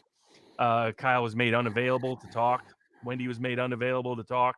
All of it. All of a sudden, a corporate law firm is involved that appears to have ties to David Hancock that's telling me they really represent Kyle. It's like there's a conflict there. I mean, it's a lot of shenanigans going on. And David Hancock has a lot of weird connections, weird, spooky connections. You can just look up David Hancock, Deep State Dave, stuff like that. And you'll find where people are documenting and detailing his very peculiar history and how he may be under criminal investigation for issues related to Puerto Rico. So that's who it is. The security guy controls everything related to the case because he controls the money. And you have a poor family, and he controls the family's physical security. So what do you think is going to happen? This is not a family that knows the legal system, that's ever been through the legal system. And this is the guy that controls whether the grocery bill gets paid, whether one of the sisters' medical bills get paid. What do you think is going to happen? The guy's hijacked complete control over the family and their life. And I did everything. I did all that work for free, spent money out of my own pocket, did 6 figures plus of legal work never billed Kyle a penny, nickel, dime, or dollar. So this was not about money. I had agreed to take a step back. You know, the only thing I regret is now I would run roughshod. I would come in, make an appearance, force the issue, go whole hog. You have to be mean and vicious. I tend not to be in these situations. I want to work with people, try to let them, if figure out what's their objective, try to meet their objective while also meeting the client's objective.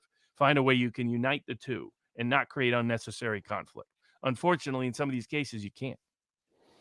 Apparently the Rumble stream is down, and I got a notification through StreamYard, and I don't know. I don't think we broke anything on Rumble, but if we did, I'll take it as flattery.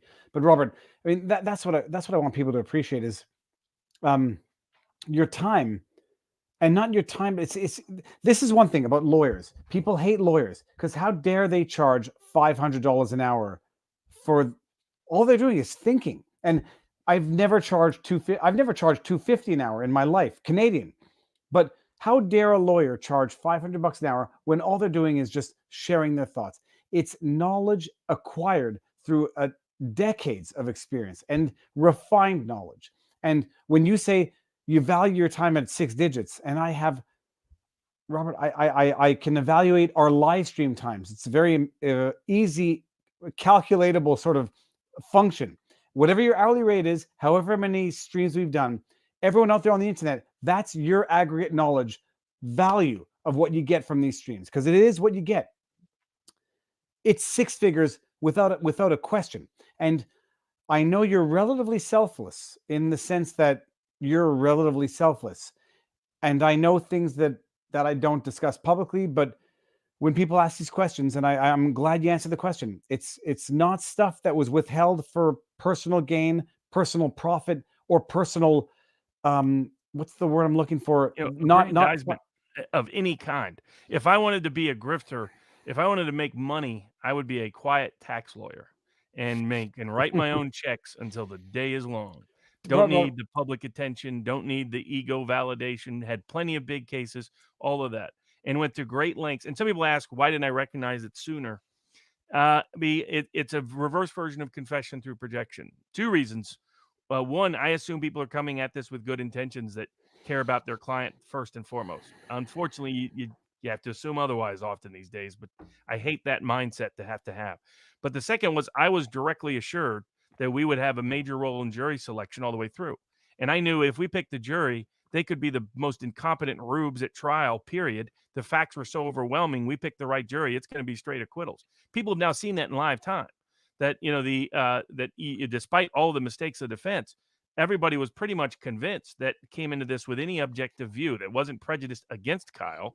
Even some people who came in prejudiced against Kyle, David Packman, others, reversed their opinion substantively on the key charges in the case after witnessing the evidence. If you had any degree of openness toward the evidence itself was so overwhelming that there was, because, as you know, it was all videotaped.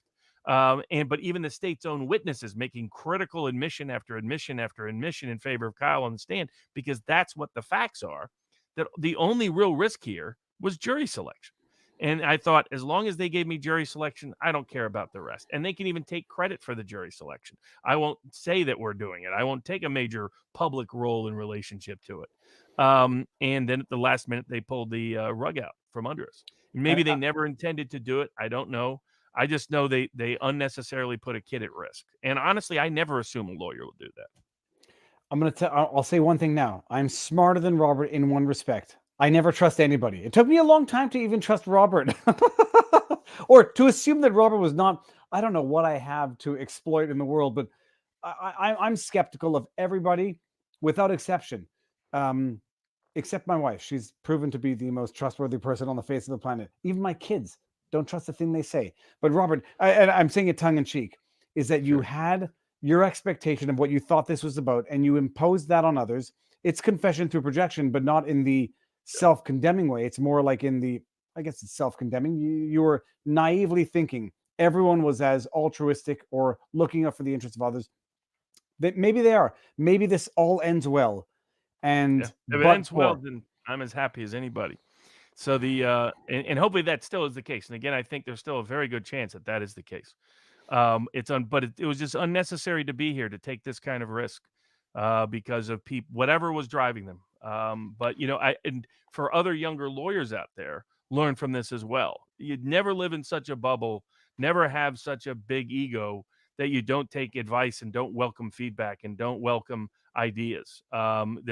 There's always going to be people that have other ideas. It's the confrontation of ideas that often leads to the best ideas. That's part one. And I've been doing this a long time, and I always seek out opinions. I mean, when I'm thinking about a case, I talk to bartenders, I talk to waitresses, I talk to stewardesses, I talk to taxi cab drivers and Uber drivers. I talk to anybody about some aspect of it to see what are the feedbacks, what are the ideas. That's why I poll it extensively. That's why we do focus groups and mock trials. I mean, not like, don't do a long mock trial, do a short one so that actually gives you information, doesn't confuse or contort the case. Because you recognize in this business, there's no way you're going to have a perfect insight into the case. And so borrow from other people liberally, and don't get caught in associating it has to be done my way. It has to be any of those things. And again, you can be the final decision maker if that's what you want. I used to work with a lawyer who was always obsessed with being the HFMIC, and you can get, or HMFIC. That's actually it. Hold on. HMFIC, the hot mother effer in charge. Yeah, the head. Never heard it in my never heard it in my life. By the way, that's my strength in life. And I was always like, why do we got to do it that way? Let's just take everybody's feedback. Let's take care of everybody's advice. Let's let the best idea win. I mean, there's plenty of things that I would have other lawyers do in a case if the opportunity afforded me, because I'm skilled in some areas, not in other areas. So there are other people that would be better for particular witnesses, better clients, better certain cases, certain clients, certain adversaries, you name it. In my view, it's the devolution of the legal trade. There's always been ego. Ego's always been an issue. But look at how Johnny Cochran handled the OJ case. That is how you handle even huge ego defense lawyers. He did a brilliant, masterful job at putting everybody in the right place to maximize their skill set. He even kept F. Lee Bailey, who was infamously difficult to work with, directed and channeled. I mean, that's how. And why? Because Johnny only cared about winning for his client.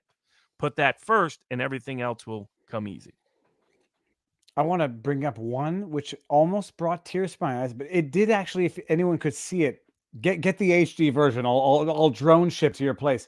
I trust you two more than any person I don't personally know. I am a forever fan. Harmon Armin, thank you. And I was thinking, I said, there's nothing worse. There's no greater curse than not being trusted. And that only comes with having violated trust, because ordinarily your instinct is to trust. And when you violate a trust and you're no longer trusted, it's the greatest curse ever, because how long does it take to build up trust and a split second to lose it? Yep. And with that, I mean, like, Jesus, I mean, the prosecution, they are untrustworthy. They're liars. It's a foregone fact. And then the question is, why do you trust anything they ever say again in the trial? The judge has to be polite. He's got to be objective. The media is going to spin what they do the way they do. If the prosecution says it, they're government employees. They have to be, sincere and authentic and honest. But they are proven pathological liars. And they are quite clearly in the pursuit of and I said it before, it's not a prosecution when you disregard facts and evidence, it's a persecution. And they are clearly involved in a persecution of Rittenhouse. And just so nobody clips this out of context and says Viva was condoning what Rittenhouse did. The greatest tragedy of this entire thing is that Rittenhouse had to do what he did because the authorities did not do what they ought to have done. And they forced ordinary citizens, not just one or two, because even when I started this case, I thought Rittenhouse was one or two, maybe five, showed up with AR-15s. There were, Robert, am I wrong? Close to 100 people with AR-15s. I mean, at least we saw. There were a lot of people with major guns there that night. So we were led to believe this dude Rittenhouse, a crazy white supremacist lunatic who showed up to shoot black people, who ended up actually shooting 3 white people, one of which was a convicted pedophile. For anybody on the jury who's watching and shouldn't be. He was defending minority, immigrant, women-owned businesses from destruction by people who were yelling the N-word at anybody they could that night. I'm just waiting for someone, by the way, to meme a shoot me binger, like shoot me binger, and then put in binger with his finger on the trigger, pointing it at the jury. Meme that, people of the internet. Like Rosenbaum saying shoot me binger, and then binger with his finger on the trigger. This is who you're dealing with. You're dealing with Binger defending Rosenbaum. And the fact that he was a convicted pedophile was not known by Rittenhouse at the time. But according to Krauss, the theory of the case, if you're being attacked by a lunatic who's attacking a guy with a gun, your sole cause for self-defense is to drop the gun and go fisticuffs. And that's oh, by the way, Robert, the sometimes you just have to take a beating. And then you said, and I didn't even put it together, if anyone on that jury pool has been subject to domestic abuse, no gender, just anyone who's been beaten in their lives, might not agree with that. Yeah. Anybody that's been bullied, anybody that's been threatened, it's not just people who've taken a beating, but people who've been bullied and threatened and did things they didn't want to do because of the threat of violence or force against them. So, I mean, that was, and again, I think the prosecution decided after watching juror reactions that their only chance was a mistrial to hold out, and they argued inflammatory evidence to their side of the aisle. And the mistake of the defense was not doing a jury selection that kept those people from being on the jury pool. And again, there were ways to do so, because it was about a third that were hardcore biased, and there was about a group of 17 questions we identified that would filter out pretty much all of them. Plus, when you have a week to do data dives before then you can get all that information and intel. So and what I'm encouraging is whatever, it's not bad grapes about this case. It's educational to everybody out there. Learn how to do this. If you're a lawyer, if you're part of a case, learn the value of jury selection. Don't pretend your view of the case is going to be the jury's view of the case. Understand the value of polling beforehand. Understand the value of doing versions of mock trials, but limited focus groups. If you can't afford that, do it in your everyday life with everyday people as much and as often as possible, and do probing, meaningful jury selection. Learn about motivated reasoning. I mean, why do we have some of the body language people on? Why do we have some Scott Adams on? These people educate you about how people really think, including the key decision makers in your cases. And if you're going to be a better lawyer, if you're going to be, or just a better advocate in any part of your life, you need to learn these things and quit. Don't pretend, as Mark Richards did, that the jury will think about, or this judge did, that the jury will think like you do about the case. And someone had just said, and let me just see if I can bring up that super chat. I don't know what IOLTA is, and so I just hope it's not in the States, it's interest on lawyer trust accounts. Okay. So they're separate accounts that you set up that are trust accounts that are monitored by the state, and that you can't take the money out except under specific circumstances. I had proposed that option, and it was turned down by David Hancock. No comment, but derive your own conclusions based on the defense now proposing a mistrial without prejudice, which would be very lucrative in theory for certain interests. Does anyone agree that the judge needs to be more tech savvy? If he was, we wouldn't be. No, I actually, Robert, tell me if I'm wrong. The judge knows more than he's letting on that he knows. He knows more than the prosecution does, but the defense is not seizing on the implied knowledge of the judge to let the defense know that he knows the prosecution is lying. Am I wrong? Partially. Almost all the judges, because of their generational standing, don't understand technology like we do, and definitely not the way younger people do. And so because of that, it's important to, now what most judges do is they delegate that. They have a tech staff, particularly in federal court, and they let the federal, and in federal court, none of this would have ever been allowed. And in most state courts, frankly, it would increasingly not be allowed. But in federal courts, none of this shit show, frankly, would ever come about, because in fact, before you're even allowed to introduce technological evidence, it has to clear a bunch of legal and evidentiary standards, but it also has to clear certain technical standards. You have to test it, you have to be trained in the court's technology, you have to work with the tech administrators, you have to make sure it's going to be flawless, and they get very agitated if it's not. But I mean, I've done cases in major state courts across the country, and at this point, they are as they're a little behind, but nowhere near where Kenosha is.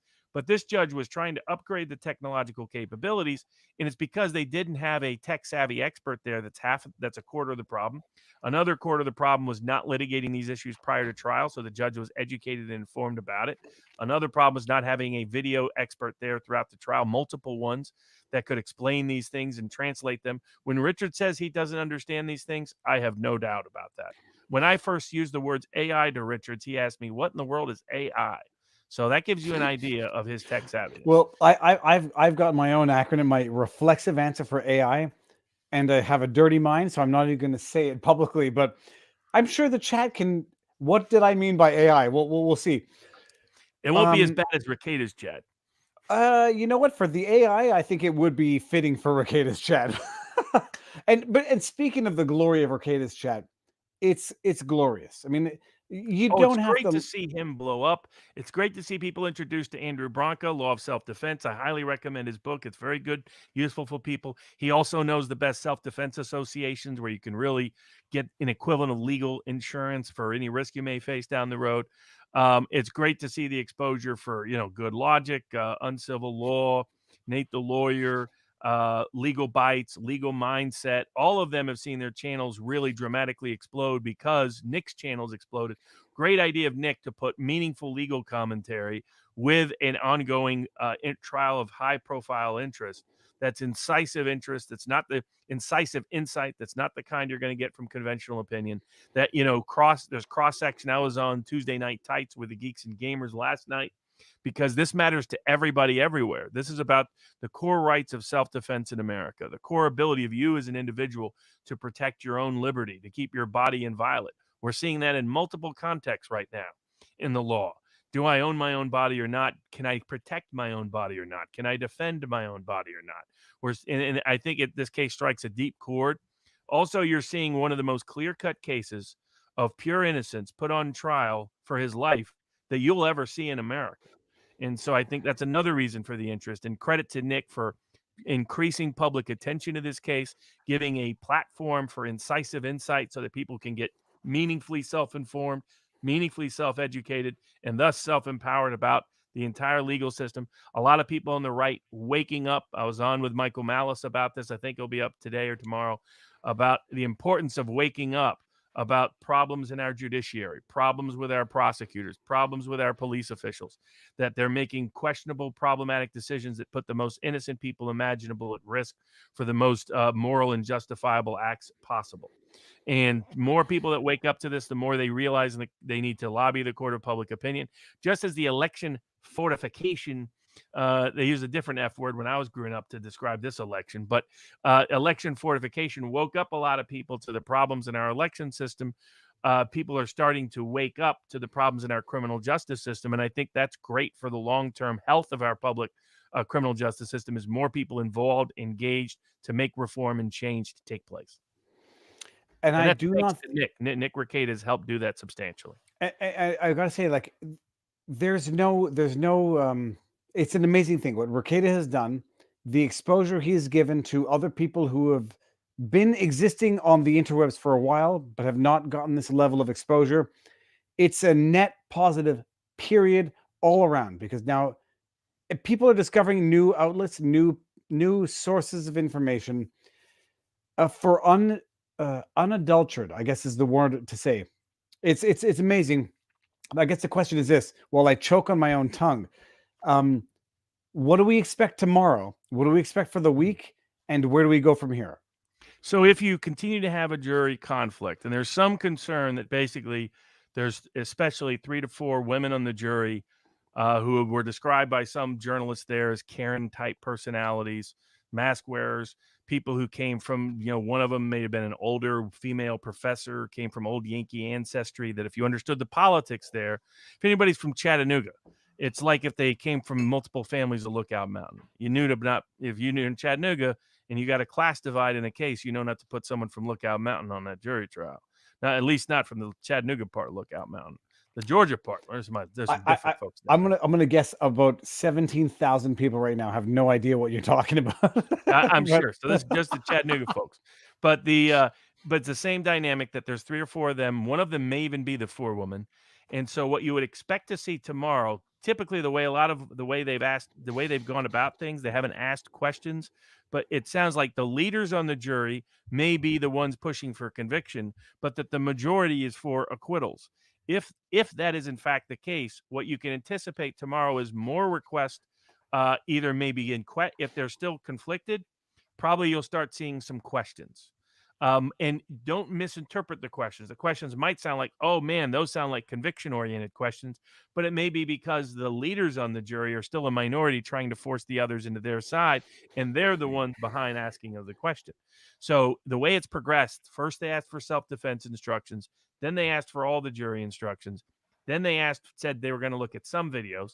Then they looked at a bunch of videos, including the drone footage. That sounds like a few jurors trying to argue to the other one, see why we're right, and that their arguments are not working. And the question is, how long do they hold out? How committed are they? How much do they badger everyone else into trying to change their mind? Are they willing to try to do a compromise verdict instead? Or do they capitulate? Because the thing with a lot of those authoritarian kind of personality types, and the defense had a misguided notion that those would be helpful jurors, which was wrong.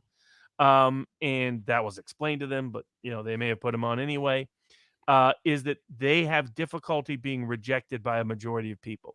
They like to believe that their opinions are not only the correct opinions, but that everybody reasonable shares them.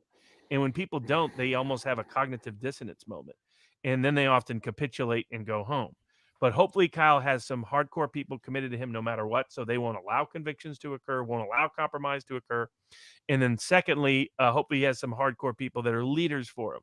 And if that's the case, then it'll go back and forth, and you may see a range of questions that may sound confusing throughout the day tomorrow and the next day if it's a holdout jury. If they do not have a verdict by end of business on Friday, you're likely looking at a likely hung jury.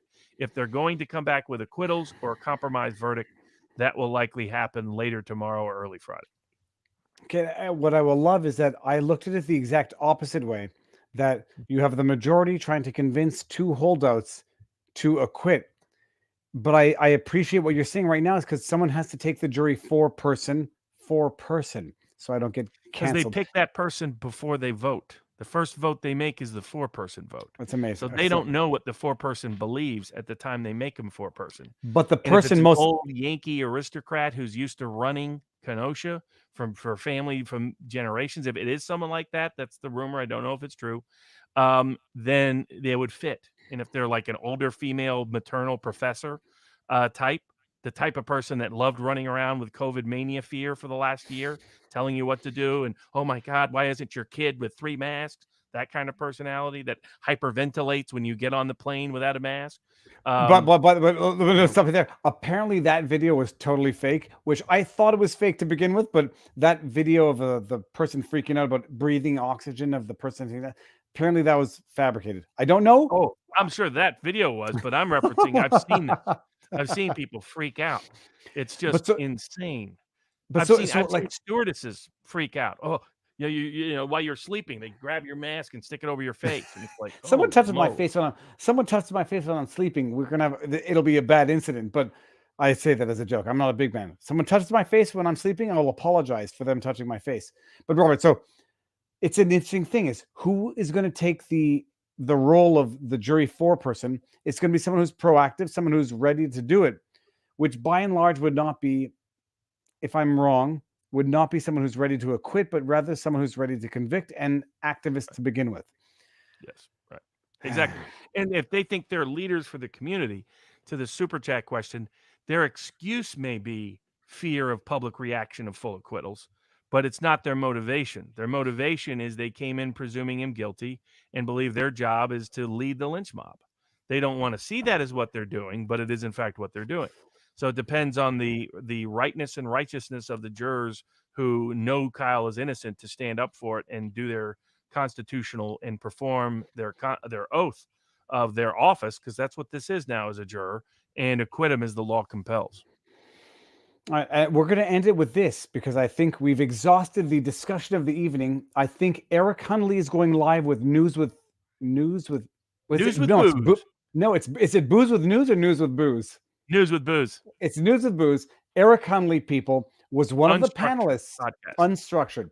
He's amazing. Robert, we will undoubtedly find ourselves on Rekieta at some point tomorrow. And may there be, I would say, good news. I I'll don't be want to probably say on a little less. I got a lot of work tomorrow. and that was the other question is when do you sleep?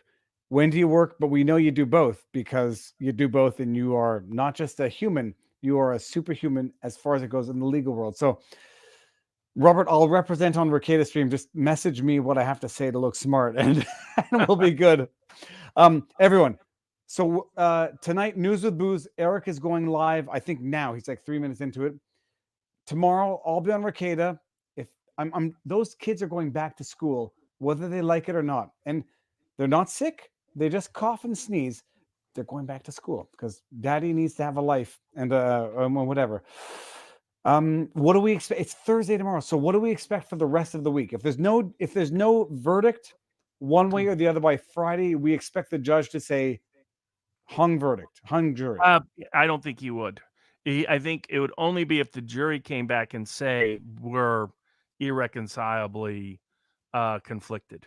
And if it's the kind of jury foreman that I'm talking about, they might not say that. And they might come back the next Monday.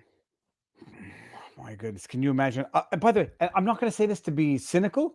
There's not a snowball's chance in hell that these jury members are not reading, listening, or discussing the file right now. The snowball's chance in hell. Well, the other thing is I can't imagine them going through Thanksgiving. I can't imagine. There will either be mistrial or verdicts by next Wednesday. When is American Thanksgiving? Because in Canada, Thursday. we have... A week from tomorrow. Okay, fine. We agree. I'll be back in the fine state of Tennessee for that. I won't. Do I ask why? I shouldn't ask why. I don't know why. If I know that I shouldn't ask a question, I shouldn't ask it. Why, Robert? Oh, for family for Thanksgiving. Okay, fine. I'll be at, I thought it was my nephew Sean is a really good cook. He's also a pastor most of the time, but a really good cook. So I make it back. And then my brother-in-law usually cooks some too, and he's a really good cook. So between both of them and catch up with the kids and everybody else. I got tons of nieces and nephews, all ages. And we got the real Bambuga in with a joke. Hung jury. Wait, they're all dudes. I say there's a number of ways to. I don't like the term hung jury. Period. I don't like using it, which you might realize I don't use the term. I will say an undecided jury. But yeah, Robert. Okay, amazing. So we'll see what tomorrow holds. What do you expect for tomorrow in particular? Like what happens tomorrow? I think if I'm right about things that it will probably go another day. Ugh. But I'm hoping for acquittals by Friday morning. That's what I'm hoping for. All right, good. I'm going to end with this. Thanks, guys. Phenomenal. We are phenomenal, Robert. We not just that, you're phenomenal, and I suck off your phenomenalness to leech out a bit of my own phenomenalness. Okay, so vivabarneslaw.locals.com is where you can find us on Locals. Rumble is the other place. Here, Robert has been popping into Rekieta's stream, and just to give the other lawyers props, Robert, if I forget someone, let me know. You've got Legal Bites Alita. Oh, sorry, go for it. I'll say one addendum. Eric Hunley, Unstructured, I believe, is going to have the behavior panel on tomorrow. They were on recently on Dr. Phil, and people can listen to their advice and ask yourself, would I like those people to help me pick a jury? Would I like those people to help give me insights on a witness? Would I like those people to help me prep for a jury? That's what Mark Richards turned down. But more importantly, think about that for your future cases. If anybody out there knows a case, has a case, is a lawyer, is involved with it, this is the kind of expertise you should start to tap into, because these guys are fantastic. But you can see another interview with them with Eric Hunley tomorrow on his Unstructured show. All right. And do it because they are amazing. Hunley's amazing. Joe Neerman, Good Logic. Alita, Legal Bites. Andrew, Legal Mindset. Hoag's Law. You've got Ian Runkle, who is also on the panel. Runkle of the Bailey. Runkle of the Bailey, but who else am I forgetting? I'm forgetting a ton of people right now. There's a guy. There's a Matt. There's obviously Good Logic. Maybe you already mentioned him. Yeah, on civil law. The legal verse, the lawyer verse of YouTube is exponentially growing. But you'll see them and you'll decide who you want to follow and you'll decide who you want to listen to. But listen to everybody because knowledge is power, even if you disregard it. So with that said, people, I'm gonna just close. News with Booze is live now. So when you leave here, there's a lot of people. Go check out News with Booze. Robert, stick around. We'll say our proper goodbyes. Everyone in the chat, thank you very much. I'm sorry I didn't get to all the super chats, but I appreciate it. And let's keep this momentum going. Sunlight is the greatest disinfectant, and we are shining a big, bright Robert Gruler. We are shining a big, bright spotlight of sunlight on the world. With that said, everyone,